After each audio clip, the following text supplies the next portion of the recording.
Hello everyone, मैं Manisha team Manish Verma से।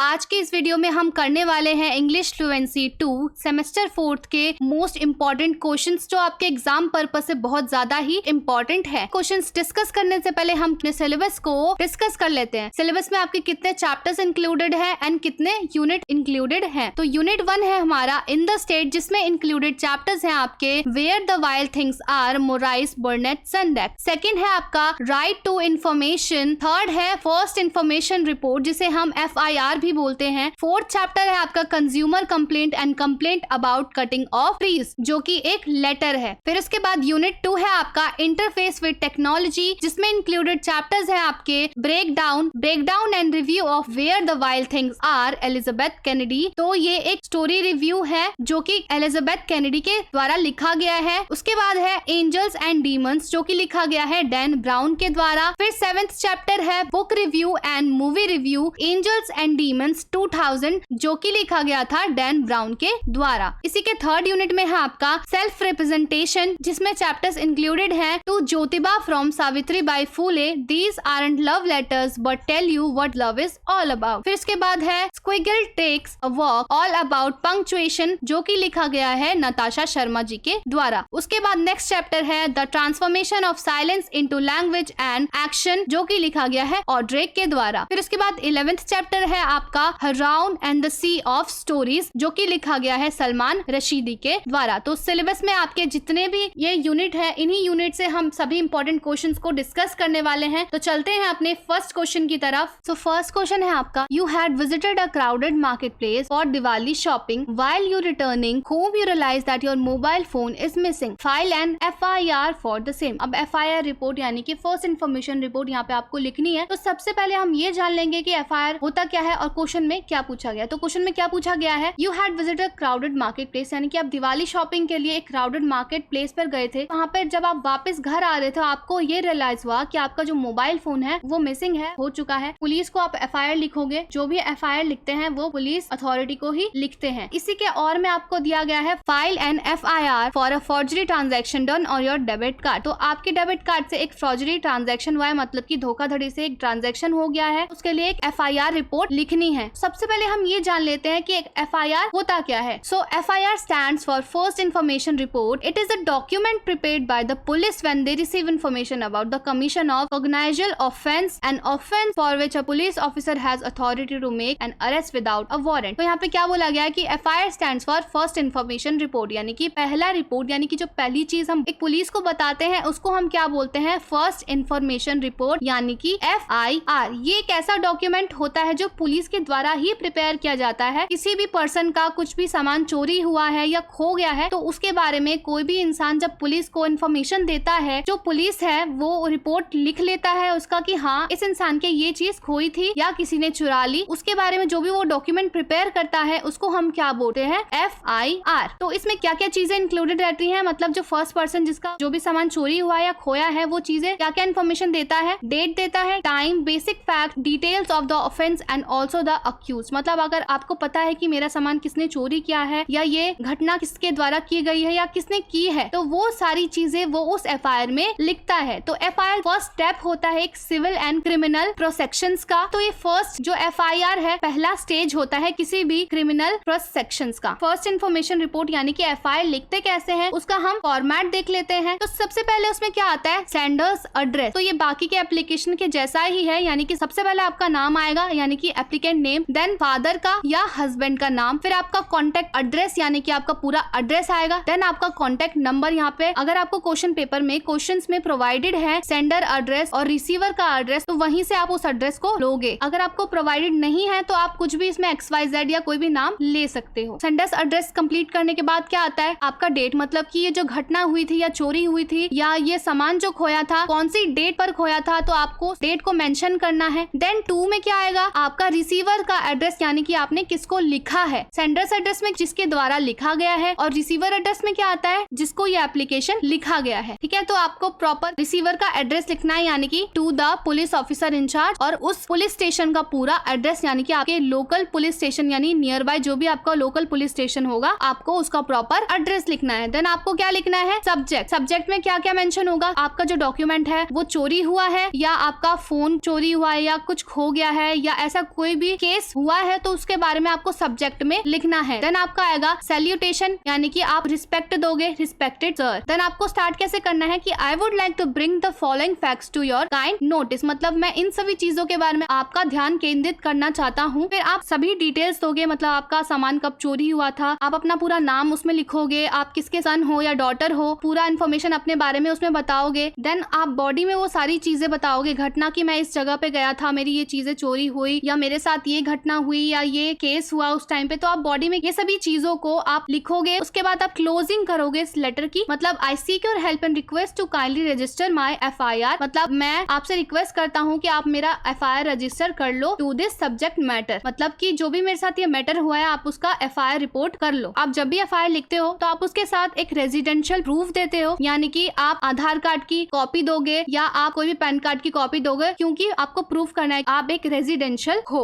Then उसके बाद सैल्यूटेशन आपको फिर से देना है, thanks and regard your sincerely. Then आपका आएगा सिग्नेचर, देन आपका नाम। तो फॉर्मेट एक नॉर्मल एप्लीकेशन के जैसा ही रहता है, यानी कि sender's address, date, then receiver's address, फिर उसके बाद subject, salutation, then body content. उसके बाद आपको क्लोजिंग कैसे करनी है, क्लोजिंग लिखनी है। उसके बाद सिंसियरली, सिग्नेचर एंड नेम। एक FIR का फॉर्मेट भी इसी तरीके का होता है। क्वेश्चन में हमें दिया गया था लॉस्ट मोबाइल फोन पे FIR लिखना है, सेम हमें इसी फॉर्मेट को लेके चलना है इस FIR को लिखने के लिए। तो सबसे पहले फॉर्मेट में सेंडर्स का एड्रेस था, तो सेंडर्स एड्रेस में आप एप्लीकेंट का नाम लिखोगे, यानी कि आप कुछ भी यहाँ पे नाम लिख दो। अगर आपको क्वेश्चन में प्रोवाइडेड है तो आप क्वेश्चन से ही नाम लोगे, आप अलग जगह से नाम नहीं लोगे, आप क्वेश्चन से ही सेंडर का एड्रेस या रिसीवर का एड्रेस लोगे। अगर आपको क्वेश्चन में डेट भी प्रोवाइडेड है तो आप डेट भी क्वेश्चन से ही लोगे। एप्लीकेंट का नाम लोगे, यानी कि मैंने यहाँ पे राजेश कुमार लिया है, आप एप्लीकेंट का नाम लिखोगे XYZ या कुछ भी, आप राजेश कुमार भी ले सकते हो। फिर फादर का नाम या हस्बैंड का नाम आपको लिखना है। Then contact address, contact address में आपका प्रॉपर एड्रेस, मतलब आपका एड्रेस क्या है, आप कहाँ पर रहते हो। देन आपका आएगा कॉन्टेक्ट नंबर, मतलब अगर पुलिस आपसे कॉन्टेक्ट करना चाहे तो वो कौन से नंबर पर आपको कॉन्टेक्ट कर सकती है। देन आपको डेट लिखना है। फिर उसके बाद आएगा आपका रिसीवर का एड्रेस, मतलब आप किसको ये एप्लीकेशन भेजना चाहते हो, जिसको भी आप भेजना चाहते हो वहाँ रिसीवर का एड्रेस आएगा। तो यहाँ पे हम FIR लिख रहे हैं तो हम लिखेंगे the police officer in charge and near by आपको पुलिस स्टेशन का नाम लिखना है। तो नियर बाय अगर आपको क्वेश्चन में प्रोवाइडेड है पुलिस स्टेशन का नाम भी, तो आप पुलिस स्टेशन का नाम भी क्वेश्चन पेपर में क्वेश्चन से ही लोगे। तो मैंने यहाँ पे लिया है Kalkaji police station, New Delhi. Then आपकी सिटी। फिर उसके बाद आता है सब्जेक्ट। तो सब्जेक्ट में हमें क्या लिखना था कि हमारा तो मोबाइल फोन लॉस्ट हो गया है, मतलब मोबाइल फोन खो गया है, तो हमें उसके लिए FIR लिखना है। तो हम सब्जेक्ट में क्या लिखेंगे, application for filling FIR regarding lost mobile phone. फिर उसके बाद रिस्पेक्टेड सर, यानी कि सैल्यूटेशन देंगे, हम रिस्पेक्ट देंगे। फिर आप स्टार्टिंग करोगे कि मैं इन सभी मुद्दों पर आपका ध्यान केंद्रित करना चाहता हूँ। इतनी तारीख को मेरा जो फोन है इस प्लेस पर खो गया था। I had visited the crowded market place, मतलब क्राउडेड मार्केट प्लेस पर गया था, भीड़ भाड़ वाले इलाके में गया था, तो मेरा इस जगह पर मोबाइल फोन लॉस्ट हो गया था इतने बजे के अराउंड। आप पूरी डिटेल्स दोगे उस बॉडी कंटेंट में, मतलब आप सैल्यूटेशन देने के बाद बॉडी कंटेंट लिखोगे। बॉडी कंटेंट में क्या क्या लिखोगे आप, इतने तारीख को मैं क्राउडेड मार्केट प्लेस पे गया था इस कॉलोनी में, और इतने बजे के करीब मेरा जो फोन था वो चोरी हो गया था या खो गया था, और अपने फोन के बारे में डिटेल दोगे, यानी कि सैमसंग गैलेक्सी A52 जो भी आपका है, IMEI नंबर लिख दोगे वहाँ पे। तो बॉडी कंटेंट में ये सारी चीजें आ जाएंगी कि मतलब कब खोया था, इस जगह पर खोया था, उस प्लेस का पूरा आप डिस्क्रिप्शन उस बॉडी कंटेंट में दोगे। फिर उसके बाद क्लोजिंग कंटेंट, मतलब क्लोजिंग करोगे उसकी, I seek your help your request to you kindly register my FIR, की मतलब मैं आपके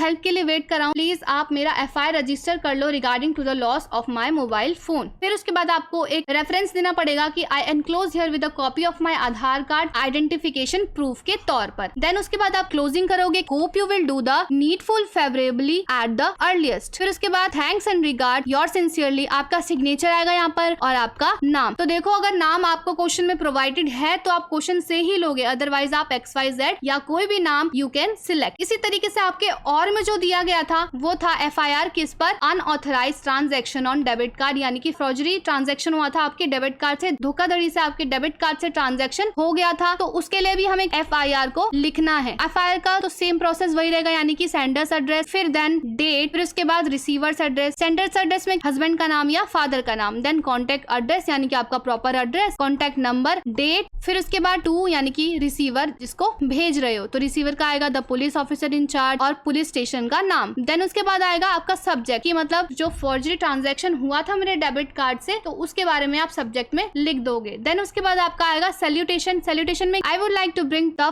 following facts to your kind notice, मतलब मैं इन सभी मुद्दों के बारे में आप पर ध्यान केंद्रित करना चाहता हूँ। फिर उसके बाद कंटेंट बॉडी लिखना है पूरा। कंटेंट बॉडी में अपनी पर्सनल इन्फॉर्मेशन दोगे, मैं ये पर्सन हूँ और अपनी इन्फॉर्मेशन दोगे, आप कहाँ रहते हो वो सारी चीजें बताओगे, और ये बताओगे इतनी तारीख को आपके बैंक से, यानी कि आपका बैंक का नाम यहाँ पे आप इंक्लूड कर दोगे, आपके बैंक से इतना अमाउंट है, ये ट्रांजैक्शन मेरे द्वारा नहीं किया गया था, इस जगह से ये ट्रांजैक्शन हुआ था, तो ये सारी चीजें आप कंटेंट बॉडी में लिख दोगे। देन उसके बाद क्लोजिंग कंटेंट आएगा, यानी कि आपको इस एप्लीकेशन को क्लोज करना है। तो आप कैसे करोगे close? I seek your help and request to kindly register my FIR regarding the unauthorised transaction on my debit card. तो मतलब कि आप मेरा FIR जल्द से जल्द दर्ज कर लो एंड अपना रेफरेंस आइडेंटिफिकेशन प्रूफ के तौर पर मैंने आपको पैन कार्ड दिया है। कोई भी FIR लिखते हैं तो उसमें रेजिडेंशियल प्रूफ आपको देना मैंडेटरी होता है। देन आप उसके बाद क्लोजिंग करोगे, hope you will do the needful February at the earliest, thanks and regards your sincerely. Then आपका सिग्नेचर, आपका नाम एंड डेट। सो इसी तरीके से एक FIR को लिखा जाता है। सो नेक्स्ट क्वेश्चन है, prepare an RTI application on the number of public toilets and their working conditions in your city. तो अब आपको RTI एप्लीकेशन प्रिपेयर करना है किस पर? Number of public toilets and their working condition. तो हमें इस एप्लीकेशन में क्या जानना है कि हमारे एरिया में कितने टोटल नंबर ऑफ टॉयलेट्स है एंड वो किस कंडीशन में है और वो वर्क कर रहे हैं या नहीं। तो हमें इस RTI एप्लीकेशन में इस चीज के बारे में ही जानना है। तो सबसे पहले हम देख लेते हैं एक RTI एप्लीकेशन होता क्या है। RTI stands for Right to Information. It is an act enacted by the Parliament of India in the year of 2025। यानी कि यहाँ पे क्या बोला है कि RTI का मतलब होता है एक सूचना का अधिकार, मतलब आप किसी के बारे में इंफॉर्मेशन गैदर करना चाहते हो, सूचना प्राप्त करना चाहते हो, तो उसे हम क्या बोलते हैं? एक RTI। RTI को पार्लियामेंट ऑफ इंडिया ने 2005 में लॉन्च किया था। ये कानून भारत के नागरिकों को सार्वजनिक प्राधिकरणों से जानकारी मांगने का अधिकार देता है। यानी कि आप जिस चीज के बारे में या सार्वजनिक चीज के बारे में पूछना चाहते हो, ये RTI आपको उसके लिए अलाउ करता है। तो RTI बेसिकली किसके लिए लिखते हैं? जब हम किसी चीज का इंफॉर्मेशन गैदर करना चाहते हैं, किसी सर्विस के बारे में जानना चाहते हैं। This legislation empower citizens of India to seek information from public authorities which include government bodies और इनिशिएट फंडेड और कंट्रोल्ड बाय द गवर्नमेंट। तो यहाँ पे क्या बोला गया है कि ये कानून भारत के नागरिकों को सार्वजनिक प्राधिकरणों से जानकारी मांगने का अधिकार देता है, जिसमें सरकारी निकाय या सरकार द्वारा वित्तपोषित या नियंत्रित संस्थाएं शामिल होती हैं। जो भी नियंत्रित संस्थाएं हैं उसके बारे में इंफॉर्मेशन गैदर करने का हक देता है RTI एप्लीकेशन। तो RTI एप्लीकेशन के अंडर में क्या क्या आता है? Any citizen of India can request information by filling an application to the respective public authority. मतलब भारत में जो भी रहता है, भारत का कोई भी नागरिक जो है, वो किसी भी संबंधित सार्वजनिक प्राधिकरण के बारे में आवेदन देकर, यानी कि एप्लीकेशन देकर उसके बारे में सूचना प्राप्त कर सकता है। फिर उसके बाद request for information must be specific and clearly defined to facilitate a timely response. मतलब कि RTI एप्लीकेशन में आपको रिस्पॉन्स जो भी मिलेगा वो आपको स्पेसिफिक किया जाएगा और क्लियर किया जाएगा, यानी कि क्लियर डिफाइन किया जाएगा। सब चीज आपको क्लियरली बताई जाएगी विद अ टाइमली रिस्पॉन्स, यानी कि एक टाइम पीरियड दिया जाएगा और उसी टाइम पीरियड के हिसाब से आपको आपने जिस चीज के बारे में अनुरोध किया है एप्लीकेशन में इंफॉर्मेशन प्राप्त करने के लिए, इंफॉर्मेशन गैदर करने के लिए, उस चीज के बारे में टाइमली आपको इंफॉर्मेशन मिल जाएगी। देन क्या है? The objective of RTI act is no promote transparency and accountability in the functioning of public authorities. यानी कि RTI जो होता है, RTI का उद्देश्य जो है सार्वजनिक प्राधिकरणों के कामकाज में पारदर्शिता और जवाबदेही को बढ़ावा देना। यानी कि जिस चीज के बारे में भी आप सूचना प्राप्त करना चाहते हो, RTI क्या करता है? आपको एक क्लियर ट्रांसपेरेंसी इंफॉर्मेशन प्रोवाइड करता है और रिस्पॉन्सिबल होता है एक आंसर को पब्लिक अथॉरिटी के इंफॉर्मेशन को आप तक पहुंचाने के लिए। सो RTI एप्लीकेशन का भी फॉर्मेट होता है, उस फॉर्मेट को हम देख लेते हैं। तो सबसे पहले इसमें क्या आता है? टू, यानी कि आपका रिसीवर का एड्रेस आएगा इसमें सबसे पहले, यानी कि जिसको ये लिखा गया है उसका एड्रेस आएगा, यानी कि to. The public information officer, name the public authority, मतलब उस अथॉरिटी का आपको नेम लिखना है, एड्रेस लिखना है उस पब्लिक अथॉरिटी का। Then city, state, pin code, जिस सिटी में आप जिस पब्लिक अथॉरिटी के बारे में पूछना चाह रहे हो, सिटी का नाम लिखना है, स्टेट का नाम लिखना है और उसका पिन कोड लिखना है, डेट लिखनी है उसकी। देन उसके बाद आपका आएगा subject, request under the right to information act 2005, मतलब जिस चीज के बारे में भी आप इन्फॉर्मेशन गैदर करना चाहते हो उस सब्जेक्ट में आपको उस चीज के बारे में लिखना है। सैल्यूटेशन आपको देना है, सर या मैडम। रिसीवर का एड्रेस आपको स्टार्टिंग में लिखना है एंड बॉडी में आपको सेंडर का एड्रेस, यानी कि I, full name of applicant, आपका एड्रेस, आपका email address, contact number and आपको चीजें बताना है कि मैं RTI application right to information act 2005 के तहत लिख रहा हूँ और मुझे इन सब चीजों के बारे में क्लियरली स्पेसिफिक इन्फॉर्मेशन चाहिए। तो आप बॉडी में सारी इन्फॉर्मेशन उसके बारे में में बता दोगे, डिस्क्राइब करोगे कि आप किस चीज के बारे में जानना चाहते हो, डिटेल में आप सब कुछ चीजें बताओगे, ये कब हुआ, कितने चीजें हैं इसमें और क्या क्या चीजें इसमें इंप्रूव होंगी। सो सारे इन्फॉर्मेशन आप इसमें बताओगे। फिर उसके बाद इसमें एक स्पेसिफिक प्रेफरेंस दोगे, एक सर्टिफिकेट दोगे, कोई भी रेजिडेंशियल एग्रीमेंट इसमें प्रोवाइड करोगे और आप उसमें ये इंक्लूड करोगे कि इन्फॉर्मेशन रिक्वायर्ड आपको है वो अर्जेंट है और उसके बारे में आपको जल्द से जल्द जानना है। फिर आप उसमें ये बताओगे कि अगर आपका जो रिक्वेस्ट है वो टाइम सेंसिटिव है, उसको अर्जेंसी के रूप में आप मेंशन करोगे, यानी कि अर्जेंट आरटीआई एप्लीकेशन है, जल्द से जल्द आप इसके बारे में मुझे इन्फॉर्मेशन दीजिए। फिर उसके बाद आपको इसमें क्या मेंशन करना है कि आपको जो इन्फॉर्मेशन चाहिए वो कैसे चाहिए, बाय पोस्ट चाहिए, बाय ईमेल चाहिए या इन पर्सन में आपको सामने फेस टू फेस यानी कि कोई पर्सन लेकर आए, आपको ये इन्फॉर्मेशन इस तरीके से चाहिए। देन आप उसकी क्लोजिंग करोगे, यानी कि I M in closing the prescribe application fees. आप उसमें फीस लिख दोगे कि मैंने इतनी पेमेंट करी है, मुझे इस चीज के बारे में जानकारी चाहिए और मैंने इतनी पेमेंट कर रखी है। As required attach demand draft. अगर आप कोई भी आरटीआई एप्लीकेशन लिखते हो तो आप उसके लिए आपको रेजिडेंशियल एग्रीमेंट आपको प्रोवाइड करना मैंडेटरी होता है। फिर उसके बाद एंडिंग करोगे, I declare that I am a citizen of India. अपने बारे में बताओगे कि मैं सिटीजन हूँ इंडिया का, क्योंकि आरटीआई एप्लीकेशन वही लोग लिखते हैं जो सिटीजन होते हैं इंडिया के। Kindly prove the information at the earliest and within the time period as per the RTI act 2005। Then आप उसके बाद उस एप्लीकेशन को एंड करोगे, यानी कि salutation, thank you, your sincerely, आपका सिग्नेचर आएगा उसके बाद। फिर उसके बाद आपका नाम एंड आपका पोस्टल एड्रेस। तो इसी तरीके से आपको आरटीआई एप्लीकेशन लिखना है। अब हम इसका एक एग्जाम्पल देखते हैं। तो जैसे कि अब हमने फॉर्मेट को समझ लिया आरटीआई एप्लीकेशन के, अब हम क्वेश्चन को सॉल्व करते हैं फॉर्मेट के बेसिस पर। मतलब क्वेश्चन में आपको दिया गया था कि आपको आरटीआई एप्लीकेशन लिखना है, मतलब कितने हमारे सिटी में पब्लिक टॉयलेट्स हैं और कितने कंडीशंस जो है उनकी ठीक है, यानी कि वो वर्किंग है या नहीं है, उसके बारे में हमें इंफॉर्मेशन चाहिए। किसके थ्रू? आरटीआई एप्लीकेशन के थ्रू। क्या करेंगे हम? रिसीवर का पूरा एड्रेस लिख देंगे, यानी कि the public information officer, and पूरा प्रॉपर एड्रेस लिखेंगे municipal corporation of Delhi MCD Karol Bagh zone. अगर आपको एड्रेस, रिसीवर का एड्रेस अगर आपको क्वेश्चन पेपर में प्रोवाइडेड है तो आप उस क्वेश्चन पेपर में से ही क्या करोगे? उस एड्रेस को लिखोगे। देन आप क्या करोगे? स्टेट लिख दोगे, फिर उसके बाद पिन कोड लिख दोगे। देन आपको सैल्यूटेशन देना है, रिस्पेक्टेड सर या मैडम। फिर उसके बाद सब्जेक्ट आएगा आपका कि request for information under right to information act 2005। And starting करोगे आप कैसे? अपने बारे में बताओगे, यानी कि अब यहाँ पे आप अपना सेंडर का एड्रेस दोगे, यानी कि आप जो एप्लीकेशन आपने लिख के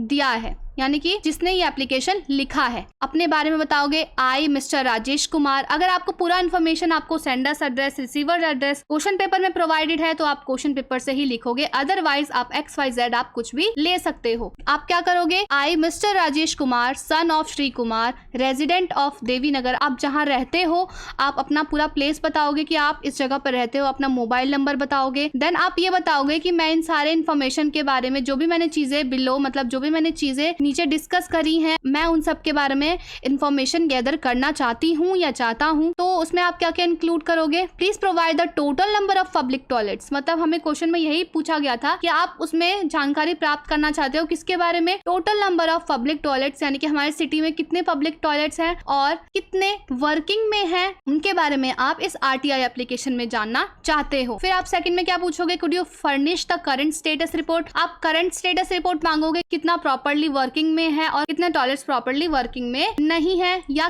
क्लीनलीनेस कितनी है उन टॉयलेट्स में, उन सभी चीज के बारे में रिपोर्ट जानना चाहते हो। थर्ड में आप पूछोगे kindly provide details of recent inspection and audits conducted to access functioning and upkeep of this public toilets. मतलब कितने ऑडिट्स हुए हैं, कितना इंस्पेक्शन हुआ है, या उन टॉयलेट्स को कितने बार ठीक किया गया है, या कितने इंस्पेक्शन हुआ है इन टॉयलेट्स के बारे में, क्या क्या चीजें वहां पर हुई हैं, उन सभी के बारे में मुझे इंफॉर्मेशन चाहिए। तो फिर अब क्या करोगे आप उसमें include? I here by confirm that following formalities have been completed by me. तो आप जब भी आरटीआई एप्लीकेशन लिखते हो तो आप वो एक रिक्वायर्ड अमाउंट भी पे करना पड़ता है। तो आप क्या करोगे? आप बोलोगे कि मैंने जो भी फॉर्मेलिटीज करी थी आरटीआई एप्लीकेशन लिखने के लिए वो मैंने नीचे लिख दिया है। I have enclose the requisite fees of RS10 in cash as per the guidelines for the RTI application. RTI application लिखने के लिए जो भी गाइडलाइंस में लिखा गया था, जितनी भी फीस लिखी गई थी वो मैंने फिल कर दी है, वो मैंने पे कर दिया है। The payment was made on 18 जून 2024। आप डेट बता दोगे कि मैंने पेमेंट इतनी डेट को की थी। फिर उसके बाद आप उसकी क्लोजिंग करोगे आरटीआई एप्लीकेशन की किस तरीके से, thank you for your prompt attention to this matter. इस मैटर पर ध्यान देने के लिए आपका बहुत बहुत धन्यवाद। Please acknowledge the receipt of the application and inform of any further procedure. अगर आप आगे कोई प्रोसीजर करते हैं तो प्लीज मुझे इन्फॉर्मेशन दीजिए। Need to be follow to the obtain the requested information. Then आपको सैल्यूटेशन देना है एंडिंग करने के बाद। योर सिंसियरली, आपका सिग्नेचर, देन आपका नाम एंड आपका पोस्टल एड्रेस, मतलब जहाँ पे आप रहते हो उसका प्रॉपर एड्रेस लिख देना है। तो आरटीआई एप्लीकेशन भी इसी तरीके से लिखा जाता है और आपको हर application, RTI application, FIR report, जो भी जिस तरीके से लिखा जाता है उसको आपको सभी एप्लीकेशन का फॉर्मेट जरूर याद कर लेना है। इसलिए मैंने आपको यहाँ पे सबसे पहले फॉर्मेट समझाया है, देन क्वेश्चन को समझाया है। थर्ड क्वेश्चन है हमारा, create your profile for any one of the social media platforms like Facebook, Twitter और इंस्टाग्राम। तो क्या करना है इस क्वेश्चन में, आपको ये पूछा गया है कि आपको किसी भी सोशल मीडिया प्लेटफॉर्म जैसे कि फेसबुक, ट्विटर या इंस्टाग्राम के लिए एक प्रोफाइल को क्रिएट करना है, उसके स्टेप्स को आपको बताना है। सो ये बहुत इजी क्वेश्चन है। और इसी के और में आपको दिया गया है, you have recently completed your MBA degree, create your professional profile on LinkedIn. Professional purpose के लिए एक ऐप होता है जिसमें आप जॉब्स के बारे में जानकारी, इंफॉर्मेशन प्राप्त करते हो और जॉब सिलेक्ट कर सकते हो। तो इसमें आपको क्या करना है, अकाउंट को क्रिएट करना है, यानी कि एक क्रिएशन करना है। किसका, प्रोफाइल क्रिएशन करना है, किसके लिए, फेसबुक, ट्विटर या इंस्टाग्राम के लिए। तो इस क्वेश्चन के लिए इन सभी सोशल प्लेटफॉर्म्स पे किस तरीके से आपको अकाउंट क्रिएट कर सकते हो आप, तो मैंने सभी को डिस्क्राइब किया है। सबसे पहले हम ये देख लेते हैं कि सोशल मीडिया एक्चुअली में होता क्या है। Social media platforms are digital service और applications that facilitate the creation of, sharing and exchange of user generate content and interaction among users. Social media platform एक ऐसे डिजिटल सर्विसेज होते हैं और एप्लीकेशन होते हैं जो क्या करते हैं, एक्सचेंज करते हैं इंफॉर्मेशन, नॉलेज एंड नई नई स्किल्स सिखाते हैं, इंटरेक्शन करते हैं अमंग यूजर्स, यानी कि हम दूसरे लोगों तक हम कम्युनिकेट कर सकते हैं। हम सोशल मीडिया प्लेटफॉर्म पर नई चीजें सीख सकते हैं, कंटेंट बना सकते हैं। आजकल बहुत सारे फूड कंटेंट्स आ रहे हैं, इन्फ्लुएंसर्स अपने प्रोडक्ट्स को सेल कर रहे हैं, परचेज कर रहे हैं। तो सारी चीजें कहाँ पर होती है, सोशल मीडिया प्लेटफॉर्म के थ्रू। इसके बहुत सारे बेनिफिट्स भी होते हैं और बहुत सारे अब्यूजेस भी होते हैं। फिर उसके बाद क्या बताया गया है कि these platforms are accessible via the internet through both computers and mobile devices. Social media है वो हम कहाँ से असेसिबल कर सकते हैं, बोथ कंप्यूटर्स और मोबाइल डिवाइसेस पे, मतलब कंप्यूटर और मोबाइल डिवाइसेस पे हम इसको असेस कर सकते हैं, यानी कि इसका यूज हम कर सकते हैं। तो प्रोफाइल क्रिएट करने से हमें क्या क्या बेनिफिट्स होते हैं, इससे हम क्या कर सकते हैं, टेक्स्ट कर सकते हैं यानी कि कम्युनिकेशन कर सकते हैं, इमेजेस शेयर कर सकते हैं, वीडियो शेयर कर सकते हैं। अगर हमारा कोई यूट्यूब पे या कोई भी कहीं पे भी इंपॉर्टेंट वीडियो है तो वहाँ की लिंक हम सोशल मीडिया पे प्रोवाइड कर सकते हैं। सोशल मीडिया से क्या होता है, हम दूसरों से कनेक्ट कर पाते हैं, हम नए स्किल्स सीखते हैं, हम नई चीजें सीखते हैं, हम एक कम्युनिटी को जान पाते हैं, इंटरेस्ट सीखते हैं उसका, और इन सभी चीजों से हम एक रिलेशनशिप तैयार करते हैं, बनाते हैं। तो हमें क्वेश्चन में क्या दिया गया था कि हमें एक प्रोफाइल क्रिएट करना है, किस किस पर, फेसबुक, ट्विटर और इंस्टाग्राम पर। तो हम सबसे पहले प्रोफाइल क्रिएशन देखते हैं, किसका, फेसबुक प्रोफाइल। तो सबसे पहले आपको क्या करना पड़ेगा, उसके लिए फर्स्ट स्टेप होता है हमारा यूजर नेम या हैंडल। आप कोई भी प्रोफाइल बनाओगे फेसबुक पर या कोई भी सोशल मीडिया प्लेटफॉर्म पर, तो आपको क्या करना पड़ेगा, यूजर नेम देना पड़ेगा उसके लिए, या कोई हैंडल बनाना पड़ेगा। तो हमें ऐसा यूजर नेम चूज करना चाहिए जो हर किसी को आसानी से मिल सके और वो यूजर नेम आपके इंटरेस्ट का हो। तो फर्स्ट पॉइंट क्या है हमारा, choose a user name that reflect your identity. आपके आइडेंटिटी को रिफ्लेक्ट करता हुआ यूजर नेम आपका होना चाहिए। जैसे किसी को म्यूजिक पसंद होता है तो म्यूजिकल वाइब्स या ऐसे कुछ करके वो अपने यूजर नेम को नाम दे सकता है। For example, if your name is John Smith, अगर आपका नाम जॉन स्मिथ है तो आप क्या कर सकते हो, आप ये जॉन स्मिथ नाम चूज कर सकते हो या जे स्मिथ करके अपना यूजर नेम हैंडल सिलेक्ट कर सकते हो। तो सेकंड पॉइंट है हमारा, ensure it something memorable and representative as some platforms don't allow change later. तो कुछ प्लेटफॉर्म ऐसे होते हैं जो आपको नाम दूसरी बार चेंज करने के लिए अलाउ नहीं करते हैं, लेकिन कुछ प्लेटफॉर्म्स जो हैं वो अलाउ करते हैं। को अपना यूजर नेम कैसा रखना चाहिए, मेमोरेबल मेमोरेबल और रिप्रेजेंटेटिव। जैसे कि मैंने आपको एग्जांपल में बताया था कि अगर आप म्यूजिक से प्यार करते हो, आपको अगर आप म्यूजिक पसंद है तो आप म्यूजिकल वाइब्स करके कुछ नाम ले सकते हो, या म्यूजिक वर्ल्ड करके कुछ यूजर नेम रख सकते हो, या आप किसी के फैन हो यानी कि कोई भी सेलिब्रिटी के, या आपका कोई भी आइडल है तो उनसे रिलेटेड आप उनका नाम यूज कर सकते हो। देन उसके बाद हमारा सेकंड स्टेप क्या है, प्रोफाइल फोटो। आपको प्रोफाइल फोटो के लिए क्या करना चाहिए, सबसे पहले select a clear and appropriate profile picture that represents you well. मतलब कि आपको एक ऐसा प्रोफाइल पिक्चर सिलेक्ट करना चाहिए जो आपको रिप्रेजेंट करे। यानी कि अगर आपका कोई पर्सनल अकाउंट है तो आप अपनी पिक्चर लगाओ, आप कोई सेलिब्रिटी की पिक्चर तो वहां पे नहीं लगाओगे, क्योंकि खुद को वहां पे रिप्रेजेंट कर रहे हो तो आप खुद की पिक्चर वहां पर लगाओगे, ना कि किसी सेलिब्रिटी की। It could be a head shot, a photo with friends और फैमिली। मतलब आप खुद की पिक्चर लगा सकते हो, या अपने फैमिली के साथ अपनी फोटो लगा सकते हो, या फैमिली की कोई फोटो लगा सकते हो, और an image that symbolize your hobbies, या ऐसी कोई इमेज लगा सकते हो जो आपके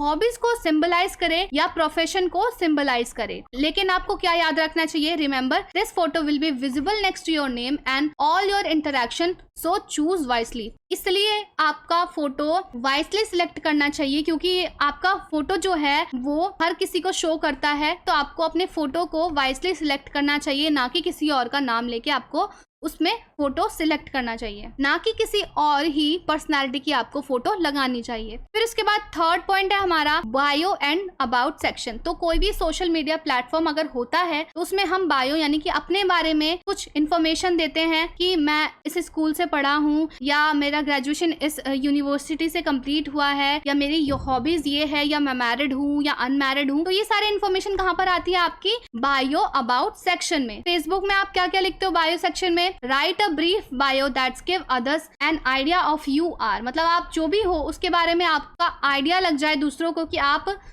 किस चीज के बारे में इंटरेस्ट रखते हो। जैसे कि कोई भी एस्ट्रोफाइल क्या होता है, एस्ट्रोफाइल वो होते हैं जिनको स्पेस की चीजें पसंद होती है। अगर आप एस्ट्रोफाइल हो तो आप बायो में लिख दोगे आई एम एस्ट्रोफाइल, तो इससे क्या लगेगा, दूसरों को ये पता चलेगा कि आप एस्ट्रोफाइल हो जिससे यूनिवर्सल चीजें पसंद है। तो आप क्या करोगे, keep it concise and engaging, मतलब इंटरेस्टिंग बनाओगे उसको, कंसाइज करोगे उसको कि आप बहुत इंटरेस्टिंग पर्सनैलिटी हो। फिर मेंशन की इंटरेस्ट, प्रोफेशन, आपका प्रोफेशन उसमें आप ऐड करोगे। ऐसे स्टेटमेंट ऐड करोगे जो आपके पर्सनालिटी को रिफ्लेक्ट करता हो, आपके पर्सनालिटी के बारे में बताता हो। फिर उसके बाद क्या बताया गया है कि Facebook allow for a short bio. Facebook social media जो है वो शॉर्ट बायो को अलाउ करता है, मतलब बड़ी इंफॉर्मेशन को अलाउ नहीं करता, वो शॉर्ट बायो को अलाउ करता है। So make the most of the character, limit to make, मतलब आप जो भी उसमें लिखोगे लिमिट से लिखोगे और अपनी इंटरेस्ट से लिखोगे। फिर उसके बाद क्या आता है, एडिशनल डिटेल्स। तो फेसबुक आपको अलाउ करता है एडिशनल डिटेल्स में, depending on the platform options you might also fill out additional details like education. तो फेसबुक पे आप सभी ने देखा होगा कि फेसबुक आपको अलाउ करता है education, work history, relationship status and interest के बारे में लिखने के लिए, इन सभी चीजों के बारे में लिखने के लिए अलाउ करता है कौन, Facebook platform. These helps other connect to you based on commonalities. तो ये हेल्प करता है आपको कनेक्ट करने में। फिर सेकंड पॉइंट है consider adjusting privacy setting and control who can see these details. तो फेसबुक जो है प्राइवेसी का एक बहुत अच्छा एग्जांपल है, वो आपको प्राइवेसी सेटिंग प्रोवाइड करता है जिसमें आप ये सेट कर सकते हो कि आपकी डिटेल्स कौन देख सकता है, आपके फ्रेंड्स देख सकते हैं या कोई भी पर्सन देख सकता है। तो ये आपको फेसबुक प्लेटफॉर्म प्रोवाइड करता है। देन उसके बाद हम करेंगे ट्विटर पे हम प्रोफाइल क्रिएशन कैसे करते हैं। ट्विटर जो कि अब एक्स बन चुका है, उसको अब रीनेम कर दिया गया है एक्स से। तो ट्विटर का हम प्रोफाइल क्रिएशन देखते हैं। तो सबसे पहले हम क्या करेंगे, ट्विटर के लिए हम उसकी वेबसाइट पे जाएंगे, go to www.twitter.com using your web browser. मतलब वेब ब्राउजर का यूज करके अगर आपको कोई भी ग्लिच के कारण आप प्ले स्टोर से आप ट्विटर को डाउनलोड नहीं कर पाते हैं या एक्स प्लेटफॉर्म को आप डाउनलोड नहीं कर सकते हो, तो आप क्या करोगे, इस साइट पे जाके आप ट्विटर को डाउनलोड कर सकते हो। देन आपको क्या करना है, साइन अप करना है। आप क्या करोगे, साइन अप वाले बटन पे क्लिक करोगे, देन जो कि अपर राइट हैंड के कॉर्नर पर आपको शो करेगा। फिर उसके बाद थर्ड स्टेप है हमारा बेसिक इन्फॉर्मेशन एंट्री। आपको क्या करना पड़ेगा, बेसिक इन्फॉर्मेशन एंट्री करनी पड़ेगी जिसमें आपका इंक्लूड होगा नाम, फोन नंबर और ईमेल और पासवर्ड। फिर उसके बाद क्या आएगा, वेरिफिकेशन। तो किसी भी प्लेटफॉर्म पे या किसी भी सोशल मीडिया पे हम साइन अप करते हैं तो वो वेरिफिकेशन हमें ज़रूर मांगता है, जैसे कि depending on whether you are provided a phone number और ईमेल। जैसे कि आपने अगर फोन नंबर या ईमेल प्रोवाइड किया है, अगर आप कोई भी मोबाइल नंबर से ट्विटर को लॉगिन करते हैं या साइन अप करते हैं तो आपको एक वेरिफिकेशन कोड देता है वाया एसएमएस के थ्रू, यानी कि एसएमएस के थ्रू आपको एक वेरिफिकेशन कोड आता है जिसके जरिए आप अकाउंट क्रिएट कर सकते हो। ये साइन अप का एक प्रोसेस होता है। If using an email address, अगर आप ईमेल एड्रेस यूज करते हो तो आपको अपना इनबॉक्स चेक करना होता है किसका ईमेल का, जो कि ट्विटर की तरफ से आया होता है इंस्ट्रक्शन के लिए, अकाउंट को वेरीफाई करने के लिए। फिफ्थ स्टेप है हमारा चूज योर यूजर नेम। अब यहाँ पे क्या करना पड़ेगा आपको, यानी कि ट्विटर हैंडल आपको सिलेक्ट करना पड़ेगा। आपको अपना प्रोफेशन सिलेक्ट करना पड़ेगा कि आप किस बेसिस पे अपना यूजर नेम सिलेक्ट करना चाहते हो या बनाना चाहते हो। तो आपको क्या करना पड़ेगा, choose a user name that is relevant to your identity और ब्रांड। तो अगर आप कोई ब्रांड रन कर रहे हो या आपकी कोई पर्सनल आइडेंटिटी है, आपका कोई प्रोफेशन, आप सिंगर हो, आप राइटर हो या कोई सेलिब्रिटी हो, तो आपको अपना आइडेंटिटी के थ्रू ही आपको उस हैंडल का, उस पेज का नाम बनाना पड़ेगा। तो आपका वो हैंडल कितने कैरेक्टर्स में होना चाहिए, 15 कैरेक्टर्स में होना चाहिए। इससे ज्यादा का आप वो हैंडल नेम क्रिएट नहीं कर सकते हो। देन आपका आएगा review and confirm, double check all the information. Twitter आपसे फिर से इन सभी चीजों के बारे में पूछता है कि ये सभी चीजें आपने जो प्रोवाइड की हैं वो आप एक बार रीचेक कर लो और वो सही है या नहीं सही है। सबसे पहले उसमें क्या इंक्लूड होता है, name, email, phone number, password और यूजर नेम। तो आप सभी ये चीजें चेक करने के बाद क्रिएट और अकाउंट का ऑप्शन आपके पास प्रोवाइड किया जाता है। इसमें लिखा होता है कि आप क्रिएट कर लो अपने अकाउंट को, यानी कि click on the create my account button, then complete any captcha. आपको कैप्चा प्रोवाइड किया जाता है और वेरिफिकेशन प्रोसेस होती है जो कि प्रूफ करता है कि आप एक ह्यूमन हो। तो ट्विटर पे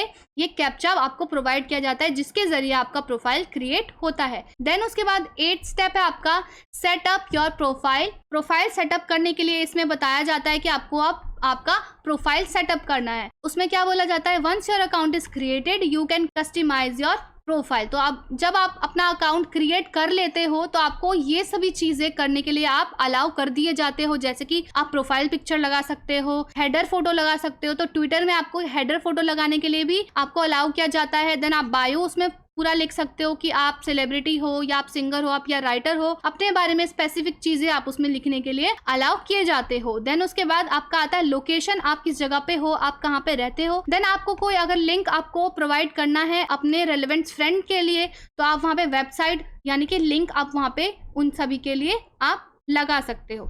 देन 9th स्टेप है हमारा फॉलो रेलेवेंट अकाउंट। अगर आपको कोई सेलिब्रिटी पसंद है या आपको कोई आइडियल पसंद है या कोई क्रिकेटर पसंद है तो आप क्या कर सकते हो, उनको फॉलो कर सकते हो। Start following other accounts that interest you और are relevant to your goals. मतलब आपके गोल से जो भी रेलेवेंट है, जो भी इंटरेस्टिंग लोग लगते हैं, आप उनको क्या कर सकते हो, फॉलो कर सकते हो। फिर उसके बाद following you allow you to see their tweet on your timeline. तो आपके फीड्स में, यानी कि आप जब भी ट्विटर ओपन करते हो तो आपको एक फीड प्रोवाइड किया जाता है जिसमें आपने जिसको फॉलो किया हुआ होता है उसके आपको फीड्स यानी कि उनकी स्टोरीज बताई जाती हैं कि इतने बजे इस पर्सन ने ये ट्वीट किया था। फिर उसके बाद स्टार्ट ट्वीटिंग, आप अलाउ कर दिए जाते हो ट्वीट करने के लिए। Begin sharing tweets about your interest, अपने इंटरेस्ट के बारे में आप शेयर कर सकते हो, अपडेट दे सकते हो अगर आपने फैन पेज ओपन किया है, और anything relevant to your audience. आप अपने ऑडियंस को जो भी चीजें बताना चाहते हो वो आप ट्विटर के जरिए यानी कि ट्वीट करके आप शेयर कर सकते हो।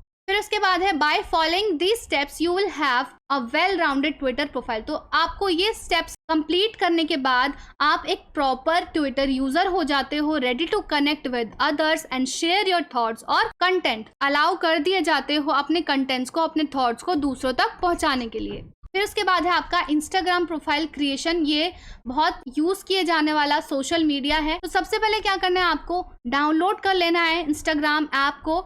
देन इसमें अगर आपके पास iOS है, मतलब आपके पास आईफोन है या एंड्रॉयड है, तो उन दोनों में इस ऐप को डाउनलोड करने के लिए अलग अलग सिस्टम होते हैं। If you haven't already download the Instagram app from your device app store, मतलब आपने अगर आप डाउनलोड नहीं कर रखा तो आपको क्या करना पड़ेगा, इसको आपके ऐप स्टोर से डाउनलोड करना पड़ेगा। फिर आपको क्या करना पड़ेगा, साइन अप करना पड़ेगा एक अकाउंट के लिए। आपको उसके लिए क्या करना पड़ेगा, open the Instagram app, Instagram को ओपन करना पड़ेगा डाउनलोड करके। फिर उसके बाद tap on sign up to create an account. Sign up करने के लिए आपको ईमेल और फोन नंबर मैंडेटरी देना पड़ेगा, या अगर आपके पास अकाउंट पहले से ही है तो आप लॉग इन कर सकते हो विद योर फेसबुक अकाउंट, क्योंकि इंस्टाग्राम अक्सर फेसबुक अकाउंट से लिंक्ड होते हैं। Then create your user name and password. अब आपको क्या करना पड़ेगा, आपको यूजर नेम क्रिएट करना पड़ेगा और पासवर्ड क्रिएट करना पड़ेगा, जिसके लिए choose a unique user name, आपको यूनिक यूजर नेम सिलेक्ट करना पड़ेगा और आइडेंटिटी या ब्रांड। अगर आप कोई भी सामान सेल करना चाह रहे हो या अपने प्रोडक्ट का एडवर्टीजमेंट करना चाह रहे हो तो उससे रिलेटेबल आपको कोई भी यूनिक यूजर नेम सिलेक्ट करना होगा। देन आपको एक सिक्योर पासवर्ड बनाना पड़ेगा अपने अकाउंट के लिए। देन उसके बाद कंप्लीट योर प्रोफाइल इन्फॉर्मेशन, मतलब अपने प्रोफाइल का इन्फॉर्मेशन आपको कंप्लीट करना है। जैसे आप टैप करोगे अपने प्रोफाइल आइकन जो आपको लोकेटेड होता है bottom of the right corner, यानी कि जैसे मैं आपको यहाँ पे एग्जांपल के थ्रू बताती हूँ। यहाँ पे टैप करोगे, एडिट प्रोफाइल लिखा होगा यहाँ पर, आप उस पर जाओगे। देन आप क्या करोगे, अपनी प्रोफाइल फोटो को यानी कि अपनी प्रोफाइल फोटो को ऐड करोगे। फिर उसके बाद उसके नीचे ही आपको एक बायो लिखना होता है, जो आपका एक शॉर्ट डिस्क्रिप्शन होता है आपके बारे में या आपके ब्रांड के बारे में, अप टू 150 कैरेक्टर्स। तो आपको इंस्टाग्राम में कितने कैरेक्टर्स प्रोवाइड किए जाते हैं, 150 कैरेक्टर्स आपको प्रोवाइड किए जाते हैं। देन उसके बाद अगर आपके पास कोई भी आपका वेबसाइट है तो आप उसका लिंक अटैच कर सकते हो बायो में। Then set your account to public और प्राइवेट, तो इंस्टाग्राम जो है वो आपको अलाउ करता है पब्लिक आपको अपना अकाउंट रखना है या प्राइवेट रखना है, तो ये चीजें आपको वो इंस्टाग्राम प्लेटफॉर्म प्रोवाइड करता है। आपको कनेक्ट करता है फ्रेंड से और उन अकाउंट से जिनसे आप इंस्पायर होते हो, जिनके बारे में और जानना चाहते हो। फिर उसके बाद आपको इंस्टाग्राम अलाउ करता है स्टार्ट पोस्टिंग के लिए, यानी कि आप कुछ भी पोस्ट कर सकते हो। साइन अप करने के बाद, लॉग इन करने के बाद आपने जो अपना कंटेंट सेट कर रखा है कि मुझे इस कंटेंट को लेके ही पोस्ट करना है, यानी कि अगर आपने प्राइवेट अकाउंट बनाया है तो आप अपने बारे में पोस्ट करेंगे, अगर आपने पब्लिक अकाउंट बनाया है तो आप पब्लिकली चीजें पोस्ट करेंगे। स्टार्ट पोस्टिंग में क्या होता है कि यहाँ पर इंस्टाग्राम एप्लीकेशन ओपन करते ही यहाँ पर एक प्लस का साइन होता है, आप उस प्लस के साइन पर टैप करोगे, एल्बम वहां पे ओपन हो जाएगा एंड वहां से आप क्या कर सकते हो, पोस्ट कर सकते हो। देन आप कैप्शन ऐड कर सकते हो, आप लोगों को टैग कर सकते हो, यानी कि डायरेक्टली वो पोस्ट उन तक पहुंच जाए, और लोकेशन ऐड कर सकते हो, हैशटैग ऐड कर सकते हो। हैशटैग हम क्यों यूज करते हैं, इंक्रीज विजिबिलिटी, यानी कि लोग ज्यादा से ज्यादा लोग उस पोस्ट को देख सके, इसीलिए हम हैशटैग का यूज करते हैं। देन उसके बाद क्या आता है आपका एक्सप्लोर फीचर्स। इंस्टाग्राम आपको अलाउ करता है फीचर्स को एक्सप्लोर करने में, जिसमें इंक्लूडेड है stories, IGTV reels and more. Then 9th step है आपका adjust privacy and notification setting. तो आप क्या कर सकते हो, उसमें नोटिफिकेशन सेटिंग कर सकते हो, आप नोटिफिकेशन को ऑफ कर सकते हो, ऑन कर सकते हो और प्राइवेसी उसमें लगा सकते हो। अगर आपका कोई छोटा बच्चा वो इंस्टाग्राम चला रहा है तो आई टू आई प्रोटेक्शन आप उसमें यूज कर सकते हो। तो ये सारे स्टेप्स हैं एक अकाउंट को क्रिएट करने का। सो एग्जाम्स में अकाउंट क्रिएट करने के बारे में क्वेश्चन पूछा होगा, लेकिन आपको क्या करना है, इन सभी में से एक किसी अकाउंट के बारे में आपको प्रोफाइल क्रिएशन को एक्सप्लेन करना है। तो यहाँ पे मैंने तीनों प्रोफाइल को बताया है। तो हमारा नेक्स्ट क्वेश्चन है अब question 4, change the following sentence into passive voice. अब पैसिव वॉइस क्या होता है, सबसे पहले हम पैसिव वॉइस को जान लेते हैं, देन उसके बाद हम इन सेंटेंसेस को क्या करेंगे, पैसिव वॉइस में कन्वर्ट करेंगे। तो अब हम वॉइसेस देख लेते हैं कि कितने टाइप्स के वॉइसेस होते हैं, यानी कि 2 टाइप्स के वॉइसेस होते हैं। कौन कौन से, active voice and passive voice. तो पैसिव वॉइस क्वेश्चन में पूछा गया है कि आपको इन सभी सेंटेंस को क्या करना है, पैसिव वॉइस में कन्वर्ट करना है। तो सबसे पहले हम एक्टिव वॉइस देखते हैं कि एक्टिव वॉइस होता क्या है। When the subject is an agent doer of the action, यानी कि सब्जेक्ट जो है वो डूअर है किसी एक्शन को करने का, the verb is in the active voice. तो फिर वो जो वर्ब है यानी कि वो जो क्रिया है उस सेंटेंस में, तो वो क्या हो जाएगा, वो एक्टिव वॉइस हो जाएगा। यानी कि in other words the subject of the sentence perform the action, यानी कि अदर वर्ड्स में हम बोल सकते हैं यानी कि जो सब्जेक्ट होता है वो एक्शन को परफॉर्म करता है, तो उसको हम क्या बोलते हैं, उसको हम एक्टिव वॉइस बोलते हैं। जैसे कि एग्जाम्पल में हम लेते हैं, she painted a beautiful picture. तो यहाँ पे उसके द्वारा बनाया गया है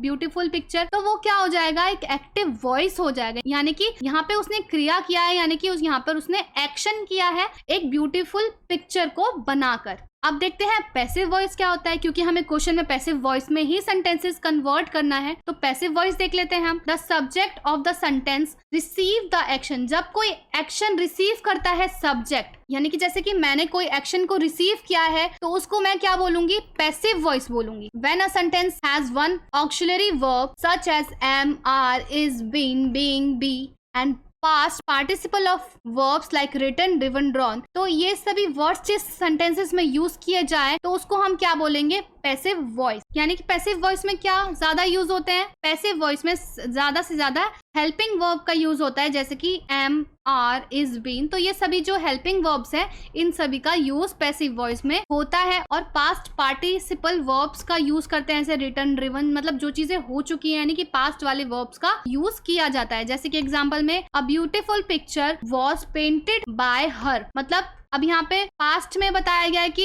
ये जो ब्यूटीफुल पेंटिंग है वो उसके द्वारा बनाया गया था। तो मोस्टली जब पास्ट की चीजें जिस सेंटेंस में आए उसको हम क्या बोलेंगे, पैसिव वॉइस, यानी कि जो चीजें पास्ट में हो गई हैं और उसके द्वारा की गई हैं। तो अब हमें यहाँ पे सेंटेंस देखते हैं क्या क्या क्या है।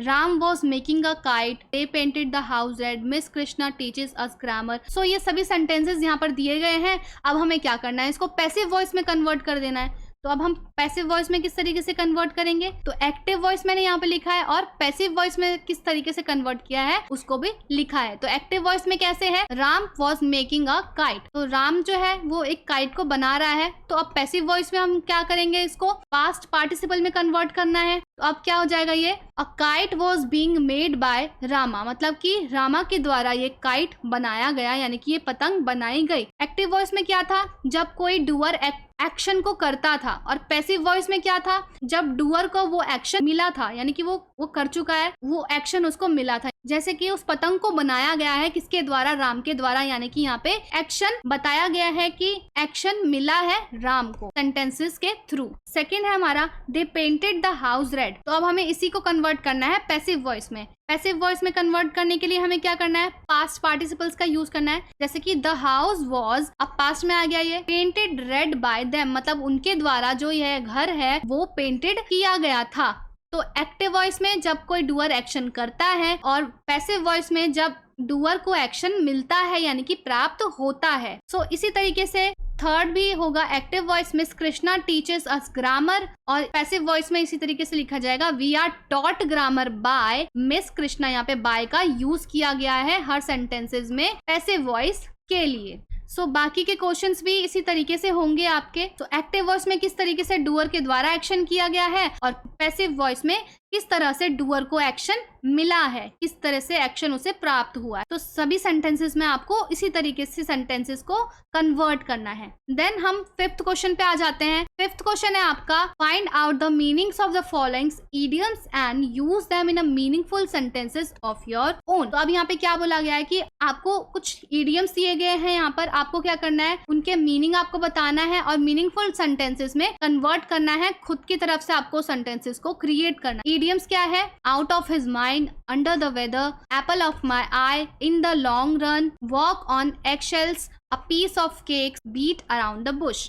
तो यहाँ पे ये सभी इडियम्स आपको दी गई हैं। सबसे पहले हम ये जान लेते हैं कि इडियम्स होते क्या है। इडियम्स आर एक्सप्रेशन और phrases that have a figurative meaning. Idioms एक ऐसे एक्सप्रेशंस होते हैं या ऐसे फ्रेजेस होते हैं जिनका फिगरेटिव मीनिंग होता है एक अलग से, एक प्रोफेशनल मीनिंग होता है that is different from the literal meaning of the word themself. जैसे कि मैंने आपको बताया कि ऐसे एक्सप्रेशन या ऐसे फ्रेजेस होते हैं जिनका मीनिंग लिटरल मीनिंग से बिल्कुल डिफरेंट होता है। तो ऐसे इडियम्स और फ्रेजेस कहाँ पे मोस्टली यूज किए जाते हैं, आईलेट्स के एग्जाम्स आपने सुने होंगे इंटरव्यूज को, तो आईलेट्स के इंटरव्यूज में इडियम्स और फ्रेजेस का, यानी कि इन सभी इडियम्स और फ्रेजेस का मोस्टली यूज किया जाता है उनकी प्रोफिशिएंसी को देखने के लिए। आगे क्या बताया है, they are often culturally specific and understood by the native speakers. जैसे कि अलग अलग सिटी में, अलग अलग कंट्री में या स्टेट में हम चले जाएं तो सभी के अपने अपने इडियम्स होते हैं, फ्रेजेस होते हैं, अपने अपने, सभी के अपने अपने थॉट्स होते हैं जिनके अलग अलग लिटरल मीनिंग्स होते हैं, जिसके द्वारा वो क्या करते हैं, एक मैसेज को कन्वे करते हैं, कम्युनिकेट करते हैं किससे, फर्स्ट पर्सन से सेकंड पर्सन तक। सो फर्स्ट इडियम है हमारा out of his mind. Out of his mind का मीनिंग क्या है, हम सबसे पहले ये देख लेते हैं। टू बी क्रेजी और इरैशनल, नॉट थिंकिंग क्लियरली। जब हम किसी चीज के बारे में सोच सोच के बहुत परेशान हो जाते हैं, पागल हो जाते हैं या क्रेजी हो जाते हैं, तब हम कौन से फ्रेज का यूज करते हैं, कौन से इडियम का यूज करते हैं, आउट ऑफ हिज माइंड। जब हम किसी चीज के बारे में परफेक्टली सोच नहीं पाते हैं, समझ नहीं पाते हैं, तब हम इस फ्रेज का यूज कर सकते हैं। For example, after staying up for 3 days straight he was completely out of his mind. मतलब कि 3 रातों से लगातार जागने पर उसका जो दिमाग था वो बिल्कुल ही आउट ऑफ माइंड हो गया, वो बिल्कुल ही पागल हो गया।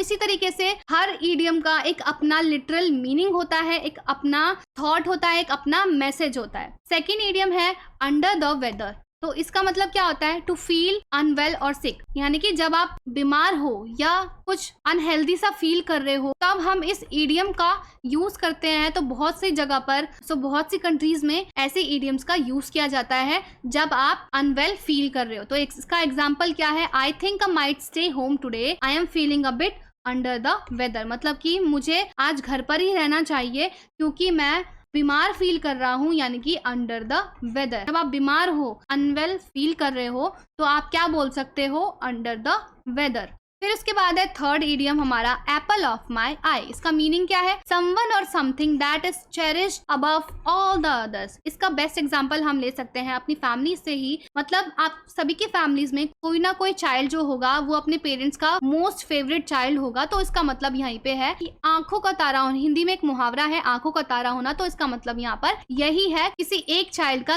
पेरेंट्स के प्रति बहुत ज्यादा फेवरेट होना या किसी भी चीज के प्रति फेवरेट होना, किसी एक चीज का। For example, his daughter is the apple of his eye, he is always talking about her achievements। मतलब उनकी जो डॉटर है वो एप्पल ऑफ हिज आई है, मतलब वो उनके लिए बहुत प्यारी है, वो सिर्फ उसकी अचीवमेंट्स के बारे में ही बात करते रहते हैं। तो मतलब किसी का फेवरेट होना तब हम यूज कर सकते हैं Apple of my I idiom का। देन उसके बाद ईडियम है हमारा इन द लॉन्ग रन। उसका मीनिंग क्या है? अब मीनिंग देख लेते हैं। Over a long period of time या इवेंचुअली, जब हम कोई काम बहुत दिनों तक के लिए कर रहे होते हैं या इवेंचुअली करते हैं तब हम क्या यूज कर सकते हैं? in a long run. For example, quitting smoking is hard but in the long run it's worth it for your health। मतलब कि स्मोकिंग को छोड़ना बहुत मुश्किल होता है, लेकिन आप लगातार छोड़ने की इसको कोशिश करते रहो, बहुत दिन तक इसको छोड़ने की कोशिश करते रहो, वर्थ इट होता है आपके हेल्थ के लिए। मतलब आप एक दिन इसको छोड़ ही देते हो। फिर उसके बाद हमारा इडियम है walk on egg shells. Meaning है इसका to be very cautious about what one says और does to avoid upsetting someone. मतलब कि सावधान रहना सामने वाले इंसान को मेरे कुछ ऐसे कहे हुए वर्ड्स या कुछ एक्शन से वो सामने वाला पर्सन अपसेट ना हो जाए या परेशान ना हो जाए। इसका एग्जाम्पल हम देखते हैं। Around her volatile boss everyone had to walk on eggshells to avoid setting off another outburst. मतलब कि जो यहाँ पर एक सेंटेंस यूज किया गया है कि एक वॉलेटाइल बॉस के सामने सभी को वॉक ऑन एक्शल्स सचेत होके रहना पड़ता है, क्योंकि अगर कोई भी ऐसे एक्शंस या कोई भी वर्ड्स निकले तो उनकी जो बॉस है वो आउटब्रस्ट हो जाएंगी, यानी कि वो भड़क जाएंगी। तो जब भी हम किसी को कोटेशन देना चाहते हैं या किसी को अवेयर कराना चाहते हैं तब हम वॉक ऑन एक्शल्स ईडियम का यूज करते हैं। देन उसके बाद है अ पीस ऑफ केक। इसका मतलब है something that is very easy to do. मतलब ऐसा कोई भी काम जो करने के लिए बहुत आसान है, जिसको आप बहुत इजी समझते हो करने के लिए। तो इसका एग्जाम्पल है passing the driving test was a piece of cake for him. मतलब ड्राइविंग टेस्ट पास करना के लिए पीस ऑफ केक था, मतलब उसके लिए बहुत इजी काम था। सो इस तरीके से हम ईडियम्स के डिफरेंट मीनिंग्स को हम यहाँ पे जान पाते हैं। तो उससे रिलेटेड सेंटेंसेस को हम यहाँ पर लिखते हैं जिसके डिफरेंट लिटरल मीनिंग्स होते हैं अपने अपने रीजन में, अपने अपने कल्चर में, अपने अपने स्टेट, कंट्री या प्लेसेस पर। सो नेक्स्ट क्वेश्चन है write a review of a movie you have enjoyed watching recently. 400 and 600 words. तो आपको क्या करना है, एक मूवी रिव्यू लिखनी है जो कि आपने रिसेंटली वॉच की है, रिसेंटली देखी है, और वो भी कितने शब्दों में? 400 से 600 वर्ड्स में आपको लिखना है इस मूवी रिव्यू को। इसी के और में आपको क्या दिया गया है कि review a book from your favourite genre of books, जो कि आपको लिखना है 400 से 600 वर्ड्स के बीच में। तो ये एक वर्ड लिमिट होती है, इसी वर्ड लिमिट में आपको लिखना है, यानी कि 1 से 1.5 या 2 पेज तक में आपको ये पूरी मूवी रिव्यू या बुक रिव्यू को लिखना है।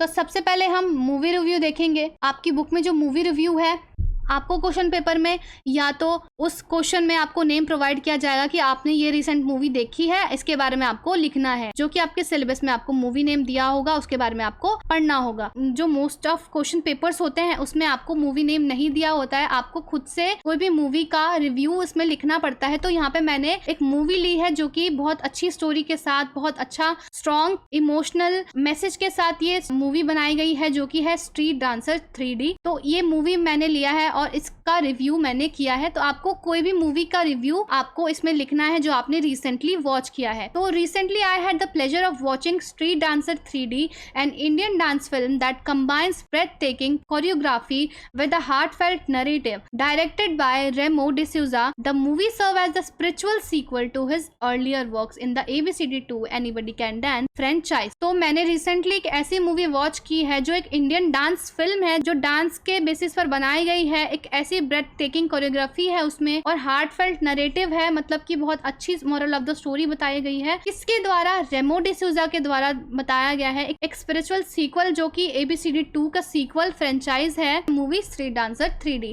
अगर आपको क्वेश्चन में प्रोवाइड है इस मूवी के बारे में आपको लिखना है तो आपको उसी मूवी के बारे में लिखना है। अगर अदरवाइज आपको क्वेश्चन में प्रोवाइड नहीं है कि किस मूवी के बारे में लिखना है तो आप खुद से कोई भी आपने जो रिसेंट वॉच मूवी की होगी आपको उसके बारे में यहाँ पर लिखना है। तो आप क्या करोगे? स्टार्टिंग करोगे कि मैंने ऐसी मूवी देखी, आप जॉनर बताओगे कि मैंने डिटेक्टिव फिक्शन देखी या माइथोलॉजिकल कोई मूवी देखी है या सर्वाइवल मूवी कोई देखी है। तो आप उसका एक जॉनर बताओगे कि मैंने ऐसी जॉनर वाली एक मूवी देखी है जिसके डायरेक्टर है ये। आप डायरेक्टर के बारे में डिस्क्रिप्शन दोगे और उस मूवी का थीम क्या है, उस मूवी में किसके बारे में डिस्क्राइब किया गया है आप स्टार्टिंग में उसके बारे में बताओगे। फिर इसके बारे में आप क्या बताओगे कि इसमें कोई मैसेज या कोई थॉट इसमें इस मूवी के द्वारा या मोरल ऑफ द स्टोरी इस मूवी के द्वारा बताई गई है या नहीं। फिर आप क्या करोगे? स्टार्टिंग पैराग्राफ के बाद आप उस मूवी के कैरेक्टर्स के बारे में आप बताना स्टार्ट करोगे। जैसे इस मूवी में सहज, वरुण धवन जो कि एक इंडियन एक्टर हैं और इनायत का रोल प्ले करती हैं श्रद्धा कपूर जो कि एक इंडियन एक्ट्रेस हैं। फर्स्ट पैराग्राफ के बाद इस पैराग्राफ में उस मूवी के कैरेक्टर्स के बारे में डिस्क्राइब करोगे, सपोर्टिंग कैरेक्टर्स है या नहीं है। सेकंड पैराग्राफ में यही चीजें डिस्कस करोगे।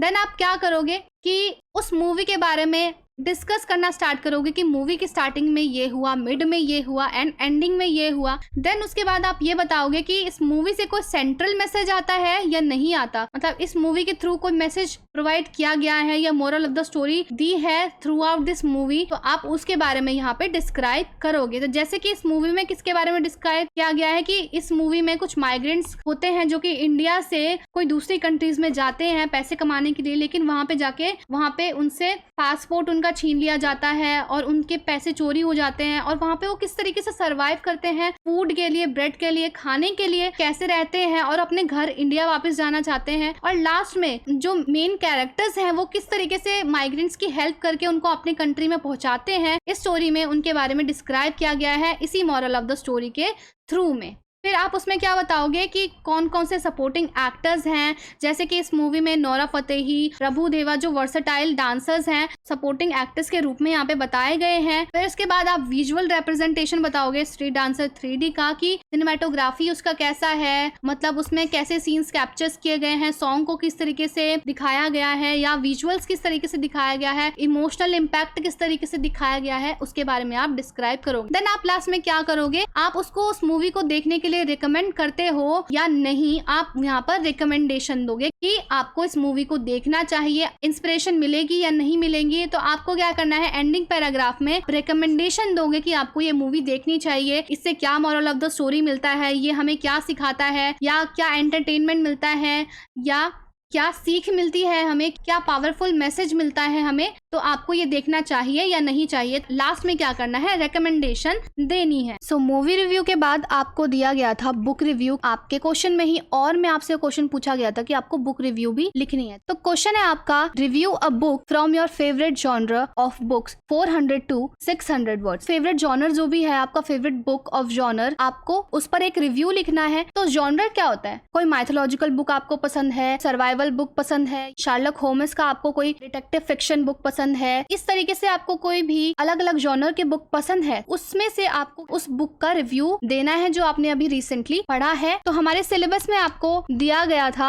The god of small things by Arundhati Roy के सिलेबस में ये बुक रिव्यू दी गई थी, the god of small things by Arundhati Roy. तो इसी का बुक रिव्यू हम आगे करेंगे। तो अब सबसे पहले ये देख लेते हैं कि बुक रिव्यू हम लिखते किस तरीके से हैं। वहां पर बुक टाइटल लिख देंगे। तो क्या है हमारा book title? The god of small things by Arundhati Roy. Small things जो लिखा है वो लिखा है अरुंधति रॉय ने। फिर उसके बाद हम जॉनर लिख देंगे इसका कि मतलब इसका जॉनर क्या है, या माइथोलॉजिकल है या डिटेक्टिव फिक्शन है या ये कोई सर्वाइवल स्टोरी है, तो हम इसका जॉनर लिख देंगे। तो जो अरुंधति रॉय ने ये बुक लिखी थी ये कंटेम्प्रेरी इंडियन फिक्शन पे बेस्ड है, यानी कि समकालीन भारतीय साहित्य पर ये बेस्ड है। हम यहाँ पर इसका जॉनर लिख देंगे। देन इसका हम रिव्यू स्टार्ट करेंगे। My most cherished genre of books is Indian literature. अगर आपको इंडियन लिटरेचर, भारतीय साहित्य कोई बुक पसंद है तो आप यहाँ पर मेंशन करोगे कि मैंने रिसेंटली इंडियन लिटरेचर या कोई भी जॉनर ऑफ बुक्स पढ़ा है। फिर उसके बाद आप उसके बारे में बताओगे कि ये किस पर बेस्ड है, कल्चर पे बेस्ड है, हिस्ट्री पे बेस्ड है या डाइवर्स नरेटिव पे बेस्ड है, तो थोड़ा सा डिस्क्रिप्शन दोगे आप। देन उसके बाद उसकी स्टार्टिंग आप करोगे। ये बुक जो है इन्होंने लिखा था, इस टाइम पे लिखा था। आप वहाँ पे ईयर लिखोगे कि 1992 में या किसी भी ईयर में जब इन्होंने ये बुक लिखी हो, तो वहाँ पर आपको डेट मेंशन करना है अगर आपको डेट पता है। फिर आप स्टार्ट करोगे कि the god of small things जो बुक लिखी थी वो अरुंधति रॉय की एक मास्टरपीस थी। कौन कौन से थीम शामिल थे इसमें हम वो देखते हैं। Themes of love, caste discrimination, जाति भेदभाव मतलब। फिर उसके बाद family dynamic, societal norms in the backdrop of Kerala की स्टोरी है ये, जो कि इंडिया में है। स्टार्टिंग पैराग्राफ में प्लेसेस का डिस्क्रिप्शन दोगे कि इस जगह पे अरुंधति रॉय जी ने इस बुक को लिखा था, किसके बारे में है ये चीज। तो सारी आप थीम्स इसमें डिस्क्रिप्ट करोगे, यानी कि सारी थीम्स को बताओगे। फिर उसके बाद आप क्या बताओगे कि इसमें कौन कौन से कैरेक्टर्स शामिल थे और क्या चीजें बताई थी। जैसे कि इस बुक में बताया गया था कि इसमें 2 ट्विंस थे, जैसे कि राहिल एंड एश्ता। 2 कैरेक्टर्स इसमें यहाँ पर बताए हैं। चाइल्डहुड जो था उन्होंने अपना खो दिया था, किससे, ट्रेजेडिक इवेंट हुआ था उनके बचपन में ही। सोसाइटल एक्सपेक्टेशन के थ्रू, यानी कि सोसाइटी में कुछ प्रॉब्लम हुई थी, उसके थ्रू उनका जो चाइल्डहुड इनोसेंस जो था वो खो गया था, कहीं लुप्त हो गया था। इस चीज के बारे में अरुंधति रॉय जी ने the god of small things में डिस्क्राइब किया है। तो आप स्टेप बाय स्टेप सीक्वेंस में सबसे पहले बुक टाइटल बताओगे, जॉनर बताओगे, फिर उसका रिव्यू स्टार्ट करोगे, आपने रिसेंटली ये बुक पढ़ी है। देन उसके बाद आप बताओगे कि ये कब लिखी गई थी और इसमें थीम्स क्या क्या थे। उसके बाद आप बताओगे कि इसमें कैरेक्टर्स कौन कौन से थे, यानी कि कैरेक्टरिस्टिक ऑफ कैरेक्टर्स। तो कैरेक्टर्स बताओगे आप सभी के। देन उनका पोएटिक लैंग्वेज किस तरीके का था, आप लैंग्वेज बताओगे कि पोएटिक था उनका, वो उन्होंने सॉन्ग्स के थ्रू बताया या कोई से ऐसे स्पेशल वर्ड्स का यूज किया, और उन्होंने अपने इन वर्ड्स से making every sentence a pleasure to read, मतलब हर सेंटेंस को पढ़ने लायक बनाया, जो कि रीडर्स को बहुत अच्छा लगता था पढ़ने में या सुनने में। देन उसके बाद बताओगे इनका नरेटिव स्ट्रक्चर, कि मतलब ये किस तरीके का इन्होंने नरेशन किया है उस स्टोरी में, बुक में। जैसे कि अरुंधति रॉय जी ने बताया है, वो इस स्टोरी को पास्ट से लेकर प्रेजेंट में लेकर आती है, जैसे पास्ट की चीजें उसमें चलती होंगी, देन उसके बाद वो प्रेजेंट में लेकर आती थी। आजकल की जो मूवीज रिसेंटली आती है उसमें भी आजकल ऐसी थीम्स दिखाई जाती है, जो कि पहले कुछ पास्ट की थीम्स बताते हैं, देन उसके बाद वो प्रेजेंट में स्टोरी को लेकर आ जाते हैं। यहाँ पर अरुंधति रॉय जी ने भी यही किया है, पहले उन्होंने पास्ट की चीजें बताते बताते वो प्रेजेंट में स्टोरी को कन्वर्ट कर देती हैं, जो कि स्टोरी में एक इमोशनल डेप्थ ऐड कर देता है कैरेक्टर्स के बीच में। उसके बाद हम ये बताएंगे कि इन कैरेक्टर्स से उन्होंने क्या चीजें बताई हैं, क्या चीजें एक्सप्लोर करी हैं, उन्होंने क्या क्या चीजें बताई हैं, जैसे फैमिली रिलेशनशिप इस स्टोरी में किस तरीके की थी, या किस चीज के ऊपर बात किया गया था, जैसे कि कास्ट सिस्टम के बारे में बात किया गया था the god of small thing book में, यानी कि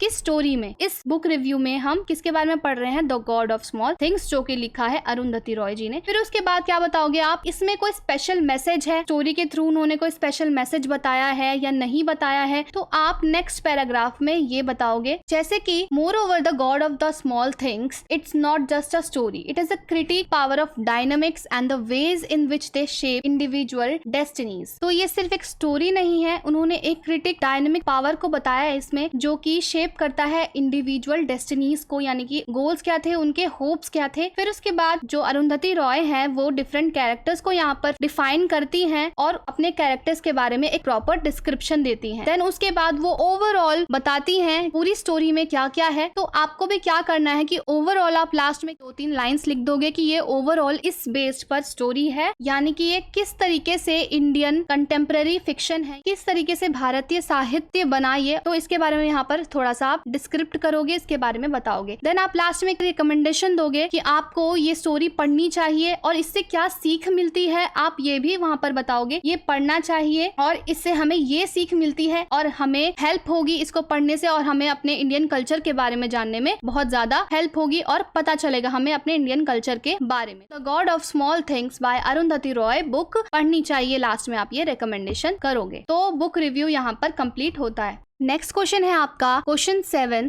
right an essay on advertising it's uses and abuses. अब आपको क्या करना है, एक एसे लिखना है किस पर, advertising it's uses and abuses. तो अब यहाँ पे क्या किया है, आपको टाइटल दे दिया गया है। अब इसी टाइटल के बेसिस पर आपको क्या करना है, इस एसे को लिखना है कितने वर्ड्स में, 400 to 600 वर्ड्स में एसे लिखना है। एंड इसी के और में आपको दिया गया है right an essay on travel a significant part of education, कितने वर्ड्स में, तो आपको 400 to 600 वर्ड्स में ही इस एसे को कंप्लीट करना पड़ेगा। तो अब हम देखते हैं कि एसे को किस तरीके से लिखेंगे। तो सबसे पहले हम क्या करेंगे, जब भी हम एसे लिखते हैं तो उसको एक टाइटल देते हैं। जरूरी नहीं है कि आपके क्वेश्चन पेपर में सेम ही टाइटल यानी कि सेम क्वेश्चन आपको दिया होगा, आपको कोई भी वो टॉपिक दे सकते हैं। बस आपको क्या करना है, फॉर्मेट इसी तरीके से लेके चलना है और आंसर्स को लिखने हैं। तो ऐसे लिखने के लिए सबसे पहले हम क्या करेंगे, टाइटल को लिखेंगे। टाइटल हमें क्वेश्चन में ही प्रोवाइड किया गया था, यानी कि advertising it's uses and abuses. तो यहाँ पे हमें क्या बताना है, एडवर्टाइजिंग का उपयोग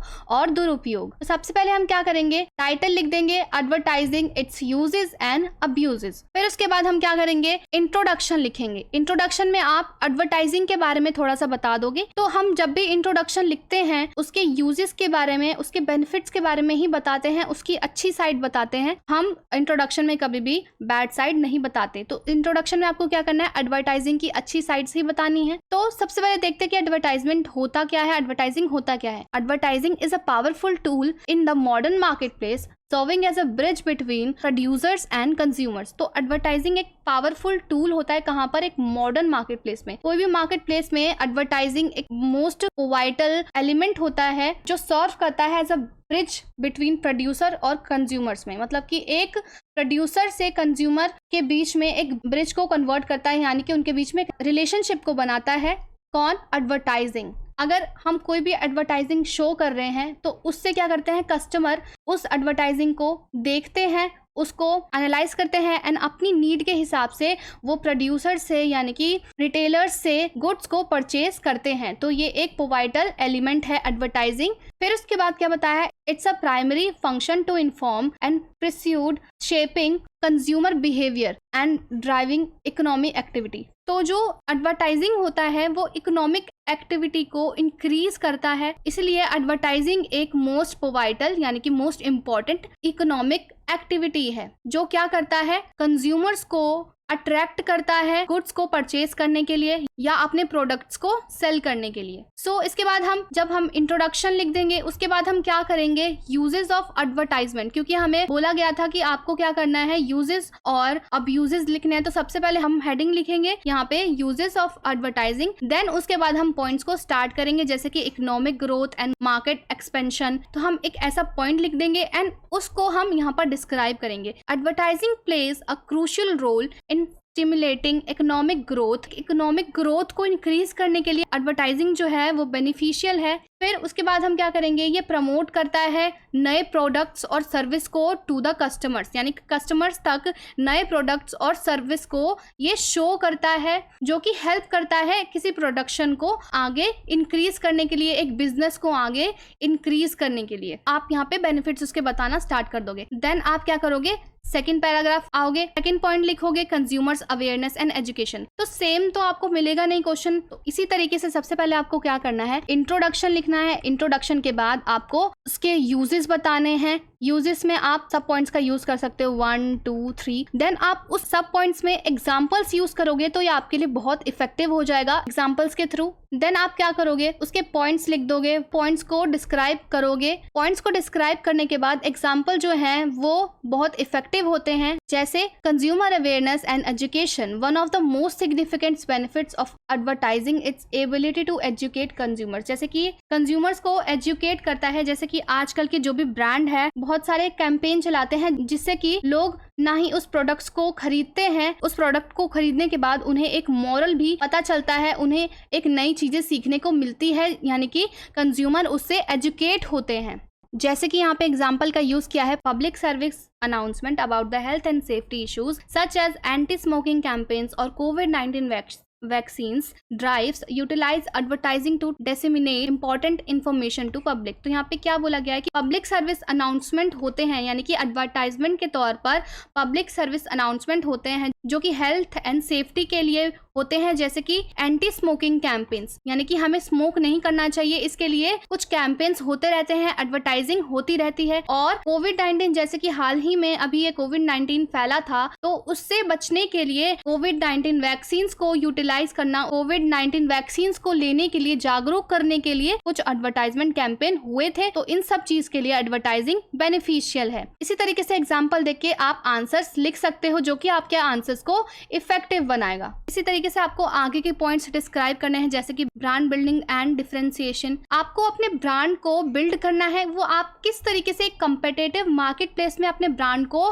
डिफरेंशिएट करोगे, मतलब किस तरीके से एक नया ब्रांड बनाओगे, किस तरीके से नया ब्रांड बिल्ड करोगे। तो आपको क्या करना है, आपको नई नई स्ट्रैटेजीज का यूज करना है। कंज्यूमर के साथ आपको अच्छे गुड हेल्दी रिलेशनशिप्स बनाने हैं, कि जिससे कि आपका जो ब्रांड इकोनॉमिक एक्टिविटीज है वो इंक्रीज हो। जैसे कि यहाँ पे कोका कोला का एग्जाम्पल दिया गया है। Coca Cola and Apple have successfully use advertising to build their global reputation, यानी कि कोका कोला और एप्पल ब्रांड जो है, ये एक ड्रिंक ब्रांड है, उन्होंने एक अच्छी रेपुटेशन, ग्लोबल रेपुटेशन इंक्रीज कर ली है। कैसे? एडवर्टाइजिंग के थ्रू। तो एडवर्टाइजिंग रेपुटेशन, ग्लोबल रेपुटेशन बनाने में भी हेल्प करता है, ब्रांड बिल्ड करने में हेल्प करता है। सो इसी तरीके से आपको यूजेस लिखने हैं, यानी कि उपयोग लिखने हैं, एंड उसके बाद आपको अब्यूजेस लिखने हैं, यानी कि दुरुपयोग, मतलब एडवर्टाइजिंग का दुरुपयोग किस तरीके से किया जाता है। तो फर्स्ट पॉइंट है मिसलीडिंग एंड डिसिपिटिव प्रैक्टिसेस, मतलब कि जो कभी कभार जो कुछ एडवर्टाइजमेंट होते हैं वो मिसलीड कर देते हैं, यानी कि गलत इन्फॉर्मेशन देते हैं, जैसे कि this can lead to consumer dissatisfaction and loss of trust. तो कुछ एडवर्टाइजमेंट ऐसे होते हैं जो कि कंज्यूमर्स को डिससेटिस्फैक्शन देते हैं, जो कि उस ब्रांड से कंज्यूमर का ट्रस्ट हट जाता है। जैसे कि false advertisement about health benefits, यानी कि कुछ हेल्थ बेनिफिट्स, हेल्थ को ठीक करने के लिए कुछ ऐसे एडवर्टीजमेंट आते हैं, जैसे कि आप ये दवाइयां यूज करोगे तो आप पतले हो जाओगे, आप मोटे हो तो ये चीजें यूज करो, आप पतले हो जाओगे। तो ये जो एडवर्टाइजमेंट होता है वो मिसलीड करता है, डिसेप्टिव प्रैक्टिसेस देता है और कंज्यूमर्स को मिसगाइड करता है, जिससे कि ये एक अब्यूज हो जाता है एडवर्टाइजिंग के लिए। यानी कि अगर कोई एडवर्टाइजमेंट यूजफुल है तो वो अब्यूज भी बन सकता है एक एडवर्टाइजमेंट, यानी कि एक ब्रांड के लिए। देन इसी तरीके से आप नेक्स्ट पॉइंट लिखोगे अब्यूजेस। जो भी आप पॉइंट्स लिखते हो तो उसके आप एक हेडिंग इस तरीके से लिखो, देन आप उसको एक्सप्लेन करो, तो ये बहुत आपका इफेक्टिव आंसर हो जाएगा। जैसे कि advertising often manipulates consumer by exploiting psychological triggers and emotional vulnerabilities. जैसे कि कभी कभार कुछ एडवर्टीजमेंट ऐसे होते हैं जिससे कंज्यूमर्स, यानी कि जब लोग उसको देखते हैं, ह्यूमंस उसको देखते हैं, तो वो साइकोलॉजिकल ट्रिगर हो जाते हैं, वो इमोशनली कमजोर हो जाते हैं और उनकी भावनाओं को ठेस पहुंचता है। तो कुछ एडवर्टीजमेंट इस तरीके के होते हैं, जैसे कि हम किसी रिलीजन के बारे में कुछ एडवर्टाइज कर रहे हैं, इससे लोगों को इमोशनल ट्रिगर होगा, साइकोलॉजिकल ट्रिगर होगा। तो ये एक अब्यूज हो सकता है एडवर्टीजमेंट का, जो कि लोगों के इमोशनल डेप्थ को नीचे गिरा सकता है, उनको ठेस पहुंचा सकता है। देन इसी तरीके से आपको सभी अब्यूजेस लिखने हैं और उनको नीचे एक्सप्लेन करना है विद एन एग्जाम्पल। फिर आपको लास्ट में क्या करना है, लास्ट में आपको कंक्लूजन लिखना है, आपको ओवरऑल लिखना है उस एस्से का कि ये सभी चीजें, कि एडवर्टाइजमेंट एक किस तरीके का पावरफुल टूल है और हम आगे जाके इससे क्या क्या सीख सकते हैं, या हम इसमें क्या क्या चीजें ठीक कर सकते हैं। अगर एडवर्टीजमेंट यूजफुल चीज है तो वो मिसलीड भी कर सकती है, मैनिपुलेट भी कर सकती है। अगर एडवर्टीजमेंट एक पावरफुल टूल है जो कि इकोनॉमिक एक्टिविटीज को इंक्रीज कर सकती है, वहीं वो मिसलीड कर सकती है, मैनिपुलेट कर सकती है लोगों को और उनके इमोशनल डेप्थ को डाउन कर सकती है, जो कि एक नेगेटिव इम्पैक्ट बना सकता है। तो एडवर्टीजमेंट के दोनों इम्पैक्ट होते हैं, पॉजिटिव इम्पैक्ट और नेगेटिव इम्पैक्ट। तो इसी तरीके से आपको एक ऐसे लिखना है। ऐसे में आपको सबसे पहले टाइटल देना है, इंट्रोडक्शन, देन आप यूजेस बताएंगे, देन उसके बाद अब्यूजेस, फिर लास्ट में आपको क्या करना है, कंक्लूजन। देन इसी के और में आपको क्वेश्चन दिया गया था कि राइट एन ऐसे on travel significant part education. अब यहाँ पे भी आपको टाइटल दे रखा है, तो आपको travel a significant part of education पे आपको क्या करना है, एक ऐसे लिखना है। तो इसका भी सेम प्रोसेस रहेगा। सबसे पहले आपको क्या करना है, टाइटल दे देना है travel a significant part education. Question तो आपको सेम नहीं मिलेगा, बट जो भी क्वेश्चन आपको मिलेगा आपको टाइटल इसी तरीके से लिखना है। फिर उसके बाद क्या करना है, आपको इंट्रोडक्शन। एंड रिमेंबर दैट कि आपको अच्छी चीजें लिखनी है इंट्रोडक्शन में, जिससे कि रीडर्स तक एक अच्छा इम्पैक्ट पड़े और वो ज्यादा इफेक्टिव हो। फिर उसके बाद क्या करना है, आपको हेडिंग लिखनी है, सबटाइटल्स लिखने हैं, देन उसको एक्सप्लेन करना है विद एन एग्जांपल, जैसा कि आप यहाँ पर देख सकते हैं। और आप इस पूरे कंटेंट को पढ़ सकते हैं, डिस्क्रिप्शन में आपको लिंक मिल जाएगा, देन वहां से आप इसको डाउनलोड करके पढ़ सकते हैं। तो इसी तरीके से आपको सबटाइटल्स सीखना है, देन उसको एक्सप्लेन करना है विद एन एग्जाम्पल, जो कि पढ़ने में ज्यादा इफेक्टिव होते हैं। एंड लास्ट में आपको क्या करना है, कंक्लूजन लिखना है कि ट्रैवल जो है सिग्निफिकेंट पार्ट है एजुकेशन के लिए भी, क्योंकि हम हमेशा घर में बैठे नहीं रह सकते, हमें कुछ नई चीजें, कुछ नया एक्सप्लोरेशन चाहिए होता है। तो हमें ट्रैवल करते रहना चाहिए और उससे नई नई चीजें सीखती रहनी चाहिए। यानी कि एजुकेशन में जो ट्रैवल है वो बहुत सिग्निफिकेंट पार्ट है, बहुत नई चीजें सिखाता है, नई स्किल्स को क्रिएट करता है, जनरेट करता है, जिससे कि हमारा जो नॉलेज है वो इंक्रीज होता है, थिंकिंग स्किल को बढ़ाता है। तो आज के इंटरकनेक्टेड वर्ल्ड में हमें ट्रैवल करते रहना जरूरी है, नई नई चीजों को जानने के लिए, नई नई चीजों को एक्सप्लोर करने के लिए। इसी तरीके से आपको इस एसे को लिखना है, introduction with benefits and bodies, जो कि आप सबटाइटल के साथ लिखोगे। देन लास्ट में आपको लिखना है कंक्लूजन। तो ये क्वेश्चन यहीं पर एंड होता है। And next question is question 8, right 10 turns of dialogues between two friends who have just come out of the examination hall. तो अब आपको क्या करना है, 10 डायलॉग्स लिखने हैं बिटवीन टू फ्रेंड्स, यानी कि दो दोस्तों के बीच में आपको डायलॉग्स लिखने हैं, जो कि अभी एग्जामिनेशन हॉल से बाहर निकले हैं, यानी कि एग्जाम देकर अभी जस्ट बाहर आए हैं। और इसी के और में आपको दिया गया है, write 10 turns of dialogue between a student and a teacher about how to speak English fluently. अब आपको क्या करना है, इसमें भी डायलॉग लिखना है, किसके बीच, स्टूडेंट और टीचर के बीच में लिखना है डायलॉग, जो कि किसके बारे में बात कर रहे हैं कि how to speak English fluently, मतलब इंग्लिश फ्लुएंटली हम कैसे बोले उसके बारे में ये डायलॉग हमें क्रिएट करना है। तो आंसर हम किस तरीके से स्टार्ट करेंगे, तो सबसे पहले हम 2 कैरेक्टर्स ले लेंगे, जैसे कि यहाँ पे मैंने इनायत और विहान का कैरेक्टर लिया है। तो हमें सबसे पहले क्वेश्चन में क्या बोला गया था कि आपको 2 दोस्तों के बीच में कन्वर्सेशन, यानी कि 2 डायलॉग बताने हैं, जो कि अभी एग्जामिनेशन हॉल से बाहर आए हैं। तो यहाँ पे 2 कैरेक्टर हमने ले लिए, इनायत और विहान। तो इनायत कहती है, that's finally over, how do you think you did Vihaan. मतलब वो कहती है कि चलो फाइनली हमारा एग्जाम कंप्लीट हो गया, तुम बताओ तुम्हारा कैसा गया एग्जाम। विहान कहता है, honestly I am not sure, that math section really through me of, how about you. तो विहान कहता है कि मैं बिल्कुल भी श्योर नहीं हूँ, जो मैथ सेक्शन था वो मेरा बिल्कुल भी मुझे समझ में नहीं आया, तुम्हारा क्या ख्याल है। तो इसी तरीके से ये डायलॉग्स बोलते हैं। देन इनायत कहती है, same here, the algebra question were tougher than I expected, did you manage to solve the last one. तो इस तरीके से सारे डायलॉग्स बोलते हैं। तो इनायत यहाँ पे बोलती है कि सेम हियर, बट जो अलजेब्रा वाला क्वेश्चन था वो बहुत ज्यादा ही डिफिकल्ट था, जितना मैंने सोचा भी नहीं था। डिड यू मैनेज दैट,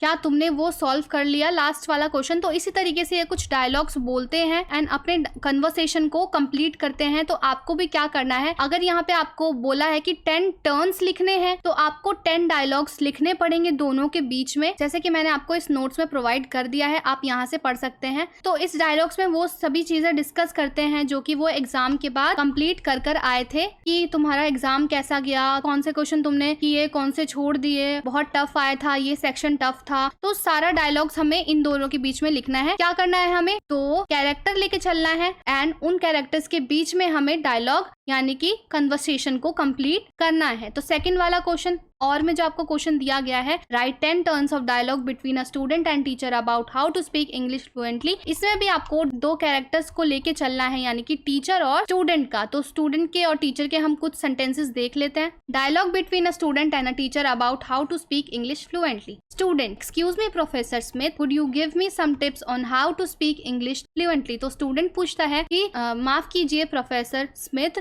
क्या आप मुझे कुछ ऐसे टिप्स बता सकते हैं कि इंग्लिश फ्लुएंटली हम कैसे बोले? तो टीचर जवाब देते हैं, of course first immerse your self in English media like movies, podcast and books. तो वो क्या बोलते हैं कि हाँ बिल्कुल, सबसे पहले तुम इन चीजों में अपने आप को बेहतरीन बनाओ, यानी कि इन सब चीजों को देखो, यानी कि इंग्लिश मूवीज देखो, इंग्लिश पॉडकास्ट देखो और इंग्लिश की बुक्स पढ़ो। तो ये आपके प्रोनाउंसिएशन और नेचुरल फ्रेजेस को हेल्प करेगा बोलने में। यानी कि स्टूडेंट कहता है कि आप सही बात बोल रहे हो, what else can I do, यानी कि इसके अलावा और मैं क्या कर सकता हूँ। तो टीचर कहते हैं practice speaking as much as possible, मतलब इंग्लिश में आप बात करो किसी से भी जितना हो सके। कन्वर्सेशन विद नेटिव स्पीकर, अपने नेटिव स्पीकर से बात करो, और इवन द क्लासमेट्स, अपने क्लासमेट से भी इंग्लिश में बात करो, जो कि कॉन्फिडेंस को और फ्लुएंसी को बिल्ड करेगा। तो इसी तरीके से स्टूडेंट और टीचर के बीच में 10 डायलॉग्स आपको कन्वर्ट करने हैं और उन सभी डायलॉग्स को एंड करना है। जैसे स्टूडेंट कहता है thank you so much professor Smith, मतलब आपको बहुत बहुत शुक्रिया प्रोफेसर स्मिथ, ये जो टिप्स आपने मुझे दी है वो बहुत मददगार है, वो बहुत हेल्पफुल है। तो टीचर कहते हैं you are welcome, keep practicing, मतलब इन सभी चीजों की आप प्रैक्टिस करते रहो और आप अपने आप में इम्प्रूवमेंट देख सकोगे। तो आपको डायलॉग्स राइटिंग में इसी तरीके से डायलॉग को लिखना है। देन उसके बाद हमारा क्वेश्चन है क्वेश्चन 9। तो इसमें क्या बताया गया है आपको कि write a letter to the president of your housing society complaining about the lack of parking space in your society and the problems faced by the residents। वो भी लिखना है आपको 300 to 400 वर्ड्स। तो आपको यहाँ पे क्या बोला है कि आपको अपने हाउसिंग सोसाइटी के प्रेसिडेंट को लेटर लिखना है, कंप्लेंट करना है किसके बारे में कि हमारे जो पार्किंग स्पेस है सोसाइटी का वो बहुत कम होते जा रहा है, हम जो एज अ रेजिडेंट जो है हम बहुत सारी प्रॉब्लम फेसेस कर रहे हैं, हम पार्क नहीं कर पा रहे अपनी कार, तो आप इसका कुछ सॉल्यूशन निकालो। और इसी के और में आपको दिया गया है write a letter to the municipal commissioner on the necessity of public parks in a crowded city like Delhi. तो यहाँ पे क्या बोला गया है कि एक लेटर लिखना है आपको एमसीडी वालों को, यानी कि म्युनिसिपल कमिश्नर को,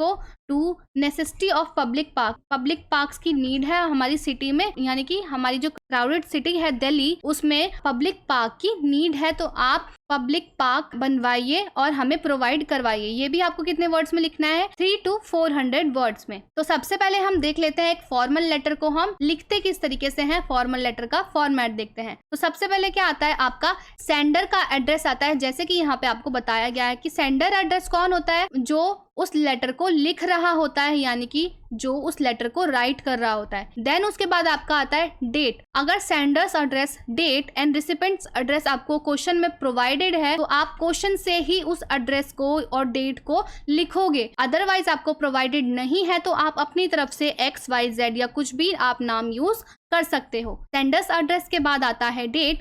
आप डेट लिखने के बाद डेट भी आप किस तरीके से लिखोगे? डेट लिखोगे, मंथ लिखोगे एंड ईयर लिखोगे। फिर उसके बाद क्या आता है? रिसिपेंट का एड्रेस, यानी कि रिसीवर का एड्रेस, यानी कि जिसको आप ये लेटर लिख रहे हो, तो आप उसका पूरा एड्रेस यहाँ पर राइट कर दोगे। देन ग्रीटिंग या सैल्यूटेशन दोगे, आप रिस्पेक्ट करोगे, रिस्पेक्टेड सर और मैडम या डियर सर और मैडम।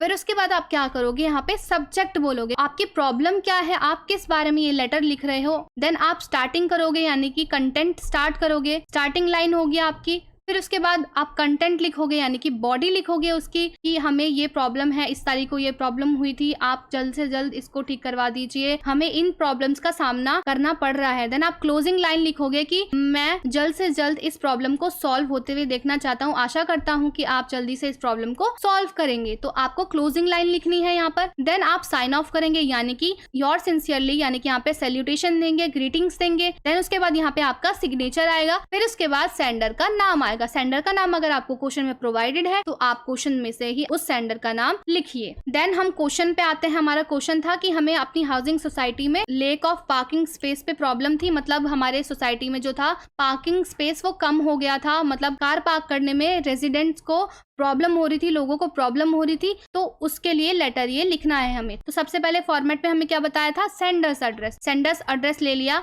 आप सेंडर्स एड्रेस यहाँ पे लिख सकते हैं, जैसे कि एग्जांपल के तौर पे मैंने यहाँ पर लिया है अक्षय 123 मेन स्ट्रीट, सिटीविली A 12345। जो भी एड्रेस आपको प्रोवाइडेड होगा सेंडर्स एड्रेस में आप वहां से उसको लिख लेना। देन आपका ईमेल, फिर उसके बाद डेट। फॉर्मल लेटर्स में डेट लिखने के भी बहुत सारे तरीके होते हैं। फिर उसके बाद क्या लिखोगे आप? रिसीवर का एड्रेस, यानी कि आप जिसको लिख रहे थे आप किसको लिख रहे थे? सोसाइटी के प्रेसिडेंट को। The president greenfield residence society, उसका पूरा एड्रेस यहाँ पे दोगे। देन उसके बाद यहाँ पे आप सैल्यूटेशन दोगे, यानी कि रिस्पेक्टेड मिस्टर प्रेसिडेंट या डियर मिस्टर प्रेसिडेंट। फिर उसके बाद आप क्या करोगे? सब्जेक्ट, मतलब किस बारे में ये लेटर है, तो सब्जेक्ट हमें लिखना मैंडेटरी होता है फॉर्मल लेटर में। तो हमारा लेटर किसके ऊपर था, किस बेस पर था? Complaint regarding lake of parking space, मतलब पार्किंग स्पेस की कमी होने के कारण हम ये लेटर को लिख रहे हैं। तो आप स्टार्टिंग करेंगे, यानी कि स्टार्टिंग लाइंस लिखेंगे, जैसे कि I hope this letter finds you well, I am writing to bring to your attention a pressing issue that has been affecting resident of our housing society. मतलब मैं इस लेटर को इसलिए लिख रहा हूँ तो हमारे जो रेजिडेंट्स हैं वो हमारी हाउसिंग सोसाइटी में पार्किंग को लेकर इश्यूज हो रहा है, वो पार्किंग नहीं कर पा रहे हैं। The sewerage storage of parking space, मतलब कि वहाँ पर पार्किंग स्पेस है उसकी कमी हो चुकी है, वहाँ पे हम कार पार्क नहीं कर पा रहे। As a resident here for the past, इतना आप यहाँ पर आप जितने साल से वहाँ पर रह रहे हो वहाँ पे आप ड्यूरेशन लिख दोगे कि मैं इतने साल से रेजिडेंट यहाँ पे रह रहा हूँ और मैं ये चीज देख रहा हूँ कि हाँ सच में यहाँ पे पार्किंग प्लेस की कमी हो रही है। तो आप सारा उस चीज को स्टार्टिंग में डिस्क्राइब करोगे। देन आप क्या करोगे? बॉडी लिखोगे उसकी कि ये चीजें प्रॉब्लम हो रही है और इतने लोगों को प्रॉब्लम हो रही है। The lake of adequate parking space has led to several problems. Residents often have to park far from their homes, which is inconvenient and poses a safety concern. तो क्या बोल रहे हैं यहाँ पर कि जैसे कि जो हमारे रेजिडेंट हैं उनको पार्किंग करने में प्रॉब्लम आ रही है, वो इनकन्वीनियंट प्लेस पर अपने घर से दूर वो पार्किंग कर रहे हैं, जो कि सेफ्टी कंसर्न से बहुत ही अनसेफ है और इनकन्वीनियंट है। उनको पैसे भी लग रहे हैं और वो बहुत इनकन्वीनियंट हो रहा है उनके लिए, पर्टिकुलरली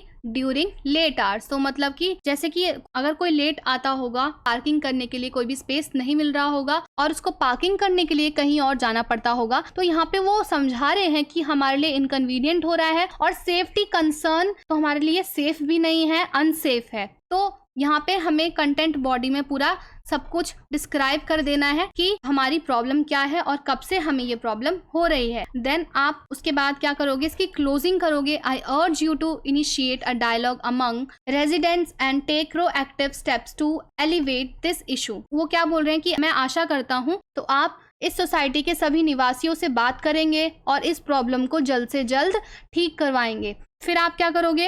एंडिंग करोगे। एंडिंग में क्या बोलोगे? थैंक यू बोलोगे। Thank you for attention to this matter, I look forward to your prompt response, मतलब कि मैं आपके रिस्पॉन्स का वेट करूंगी या करूंगा। फिर उसके बाद आप ग्रीटिंग दोगे, यानी कि सैल्यूटेशन, योर सिंसियरली, देन आपका नाम। तो इसी तरीके से आपको करना है। सबसे पहले सेंडर्स एड्रेस, देन डेट, फिर उसके बाद रिसीवर का एड्रेस, फिर उसके बाद रिसीवर का एड्रेस, देन आपको सब्जेक्ट लिखना है। सब्जेक्ट के बाद आपको स्टार्टिंग करनी है, फिर कंटेंट बॉडी, फिर उसके बाद आपको एंडिंग, देन सैल्यूटेशन, देन आपका नाम। इसी तरीके से आपके और में जो क्वेश्चन दिया गया था कि आप म्युनिसिपल कमिश्नर को लिखना है नेसेसिटी ऑफ पब्लिक पार्क्स, मतलब पब्लिक पार्क्स की आपको नीड है आपकी सिटी में, आपको क्या करना है? अपने म्युनिसिपल कमिश्नर को एक लेटर लिखना है। तो ये एक फॉर्मल लेटर है। फॉर्मल लेटर का फॉर्मेट सेम होता है, यानी कि सेंडर्स एड्रेस आपको क्वेश्चन में प्रोवाइडेड होगा, सेंडर्स एड्रेस, तो आप वहीं से सेंडर का एड्रेस लिखोगे। देन उसके बाद डेट, फिर आप जिसको लिख रहे हो यानी कि रिसीवर का एड्रेस आएगा यहाँ पर, जैसे कि municipal commissioner, New Delhi municipal corporation, town hall, Chandni Chowk, New Delhi, और अपने सिटी का कोड। फिर उसके बाद आप सैल्यूटेशन दोगे, डियर म्युनिसिपल कमिश्नर, यानी कि उन कमिश्नर का नाम आएगा, या तो आप म्युनिसिपल कमिश्नर भी लिख सकते हो। फिर आप स्टार्टिंग करोगे कि I am writing to emphasise the critical need of public parks, की हमें पब्लिक पार्क्स की नीड है बस्टलिंग सिटी ऑफ दिल्ली में, मतलब दिल्ली में हमें पब्लिक पार्क की नीड है क्योंकि पॉपुलेशन जो है वो दिन ब दिन इंक्रीज होती जा रही है। हमें ग्रीन स्पेसेस पार्क चाहिए जो कि क्रूशल है, हमें थोड़ा बहुत टाइम वहाँ पे स्पेंड करने के लिए। फिर आप कंटेंट बॉडी लिखोगे पूरा कि public park serve as a vital recreational areas where individuals and family can engage in outdoor activities, exercises and socialise, मतलब कि पब्लिक पार्क्स नीडेड है जो कि वहाँ पे हम क्या कर सकते हैं? अपनी फैमिली के साथ हम एंगेज कर सकते हैं, यानी कि फैमिली के साथ टाइम स्पेंड कर सकते हैं, आउटडोर एक्टिविटीज कर सकते हैं, एक्सरसाइजेस कर सकते हैं और सोशलाइज हो सकते हैं। तो इसीलिए हमें पब्लिक पार्क्स की नीड है। तो कंटेंट बॉडी में आपको अपनी सारी नीड्स बतानी है कि क्यों आपको ये सभी चीजें चाहिए। फिर उसके बाद आप कंटेंट बॉडी में पॉइंट्स के थ्रू बता सकते हो। Further more parks offer a safe and accessible environment, तो पार्क का जो एनवायरनमेंट होता है वो सेफ होता है। चिल्ड्रंस के प्ले के लिए, मतलब चिल्ड्रन के खेलने के लिए हमें चिल्ड्रन के साथ थोड़ा सा टाइम स्पेंड करने के लिए जो है पार्क एक अच्छा टाइम देता है, तो इसीलिए हमें पार्क की नीड है। एंड इसमें आप सारी अपनी नीड्स बताओगे और सभी चीजें इसमें बताओगे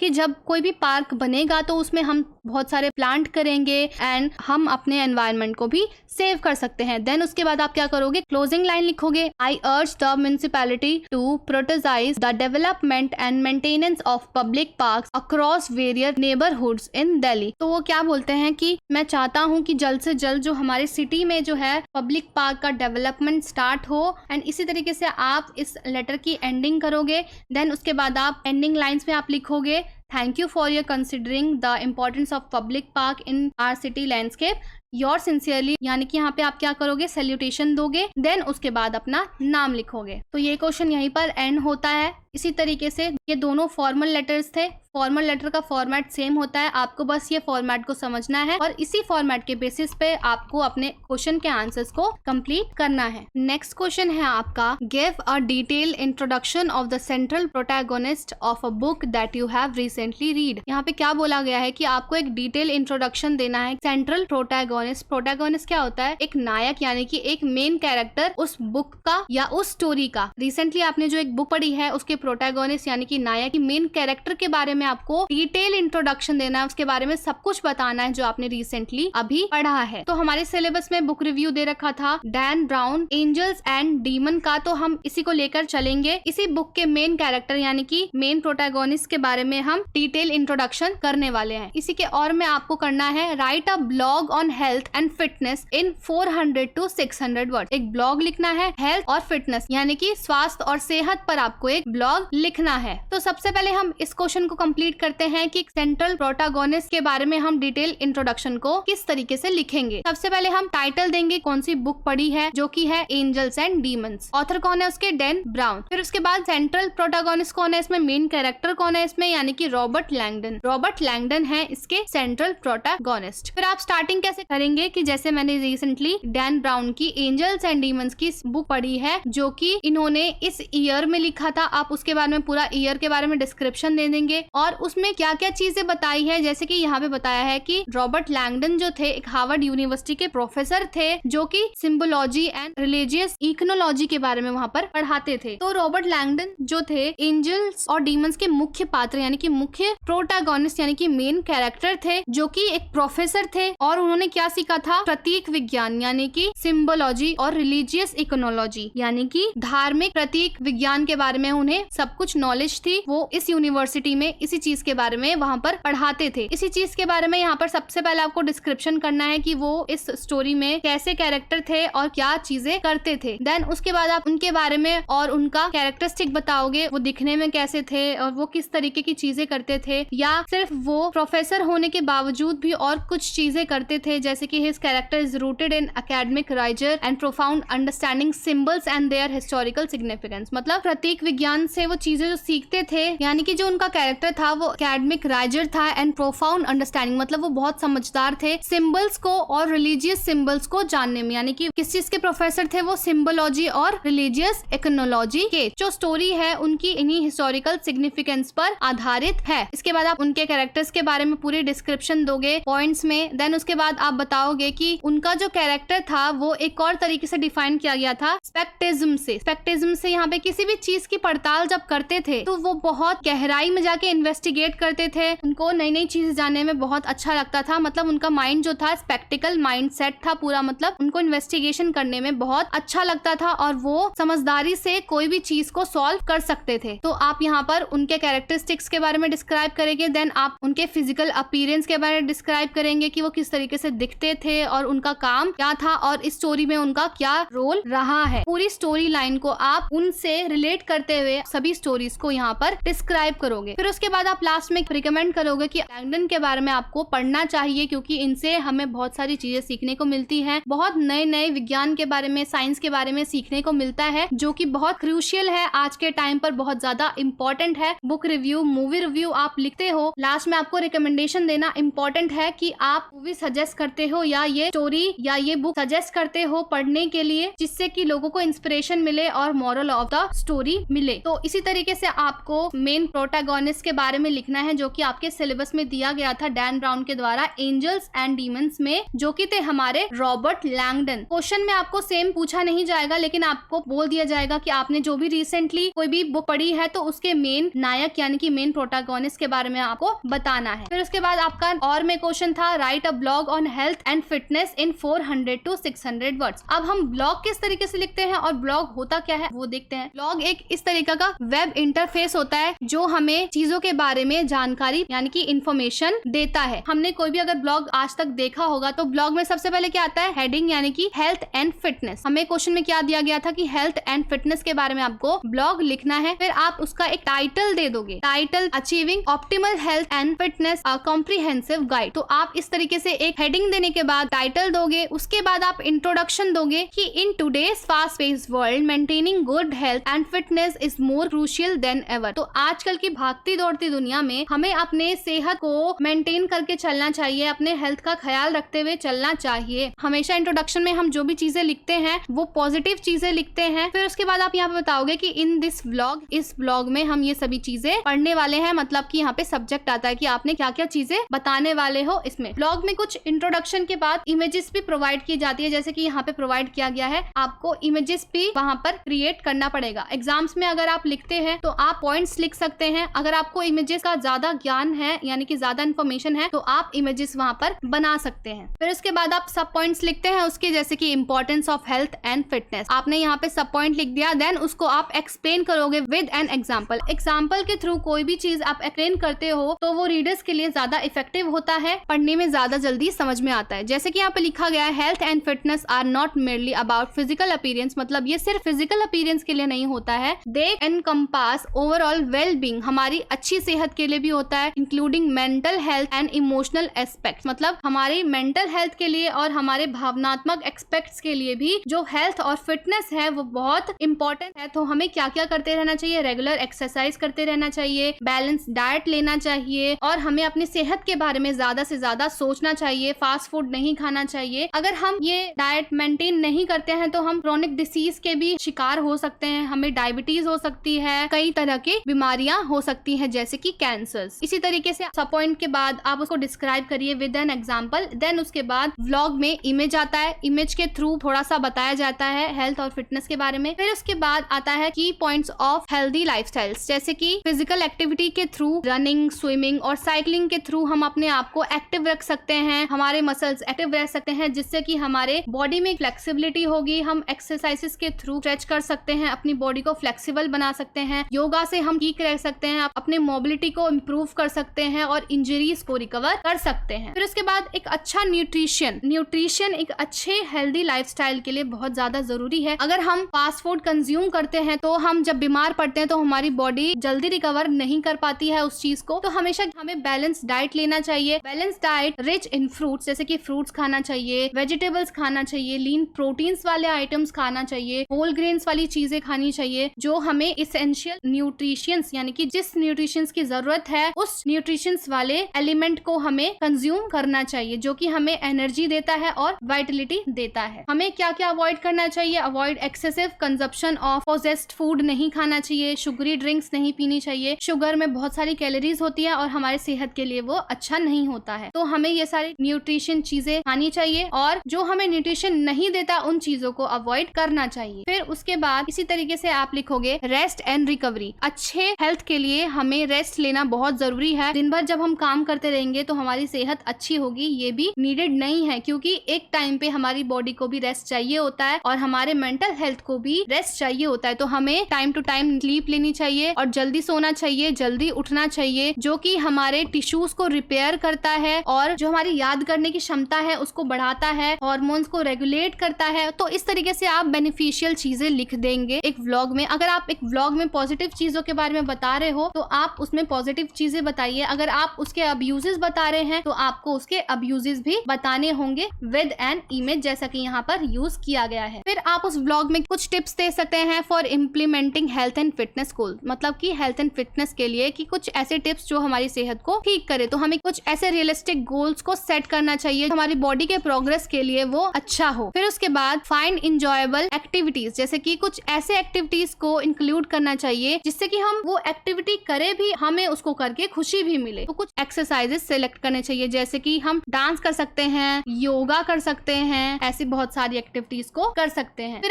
आपने सारी एक्टिविटीज कर ली हैं, अब उसको मॉनिटर भी तो करना पड़ेगा कि कितनी सेहत हमारी ठीक हुई है और हमें किस चीज से प्रॉब्लम हो रही है। तो हम क्या करेंगे, अब monitor progress, keep track of your workouts, मतलब आप कितने वर्कआउट्स कर रहे हैं। डाइटरी हैबिट्स को मॉनिटर करते रहिए कि आप क्या चीजें कंज्यूम कर रहे हैं और किस चीज से आपको प्रॉब्लम हो रही है, तो आप अगली बार से उस चीज को ना खाएं। तो ये सारी चीजें आप मॉनिटर करोगे अपने मॉनिटर प्रोग्रेस में। फिर उसके बाद सीक प्रोफेशनल गाइडेंस, अगर कोई हेल्थ एंड फिटनेस के बारे में ज्यादा जानकारी रखता है, ज्यादा इन्फॉर्मेशन रखता है, तो आप उनसे चीजें पूछोगे कि मैं अपने हेल्थ को और किस तरीके से ठीक कर सकती हूँ या कर सकता हूँ, अपने न्यूट्रिशंस को। तो आप कंसल्ट कर सकते हैं एक फिटनेस ट्रेनर जो कि आपको अपने हेल्थ के बारे में बताएंगे। तो ये सभी चीजें हम अपने ब्लॉग में इंक्लूड करेंगे। देन आपको लास्ट में कंक्लूजन लिखना है। कंक्लूजन आपके सारे ब्लॉग का एक सार होता है कि आपने अपने ब्लॉग में क्या क्या चीजें इंक्लूड करी हैं, जैसे कि prioritising health and fitness is not just a lifestyle choice but a commitment to enhancing the quality of life. Health और फिटनेस है वो एक लाइफस्टाइल का चॉइस ही नहीं है, बस वो एक कमिटमेंट है अपने लाइफ को अच्छा बनाने में, अपनी लाइफ के ईयर्स को इंक्रीज करने में, अपनी लाइफ को अच्छे से जीने में। तो आपको कंक्लूजन में ये सारी चीजें बतानी है। उसके बाद इंक्रीज एनर्जी लेवल्स, इंप्रूव, आप उसके बारे में थोड़ी सी बेनिफिशियल चीजें बता देंगे। हेल्थ एंड फिटनेस क्या करता है, हेल्थ अगर अच्छा होगा तो वो क्या करेगा हमारे लिए, क्या बेनिफिशियल होगा या हमारे लिए एक अब्यूज होगा। हम जो काम कल तक कर नहीं पाते थे, आज हम उससे ज्यादा डबल काम कर रहे हैं। हमारे एनर्जी लेवल को इंक्रीज करता है, मूड को यानी कि हमारे मेंटल हेल्थ को ठीक रखा है, इंप्रूव करता है हमारे मूड को, मूड स्विंग्स नहीं होने देता। And heightened sense of over well being, हमारे पूरी सेहत का ख्याल रखता है कि हम किस तरीके से अपने लाइफस्टाइल को और अच्छा बेहतर बना सकते हैं। तो इसी तरीके से एक व्लॉग में क्या क्या इंक्लूड होता है, सबसे पहले आपका आता है टाइटल, फिर उसके बाद इंट्रोडक्शन, देन आपकी बॉडीज पैराग्राफ 1, पैराग्राफ 2, देन आपके पास की पॉइंट्स है तो आप की पॉइंट्स लिख दीजिए उस ब्लॉग में, उसमें कुछ इमेजेस इंक्लूड कर दीजिए जो कि आपके व्लॉग को ज्यादा अट्रैक्टिव बनाता है और ज्यादा इफेक्टिव बनाता है। देन लास्ट में आपका आएगा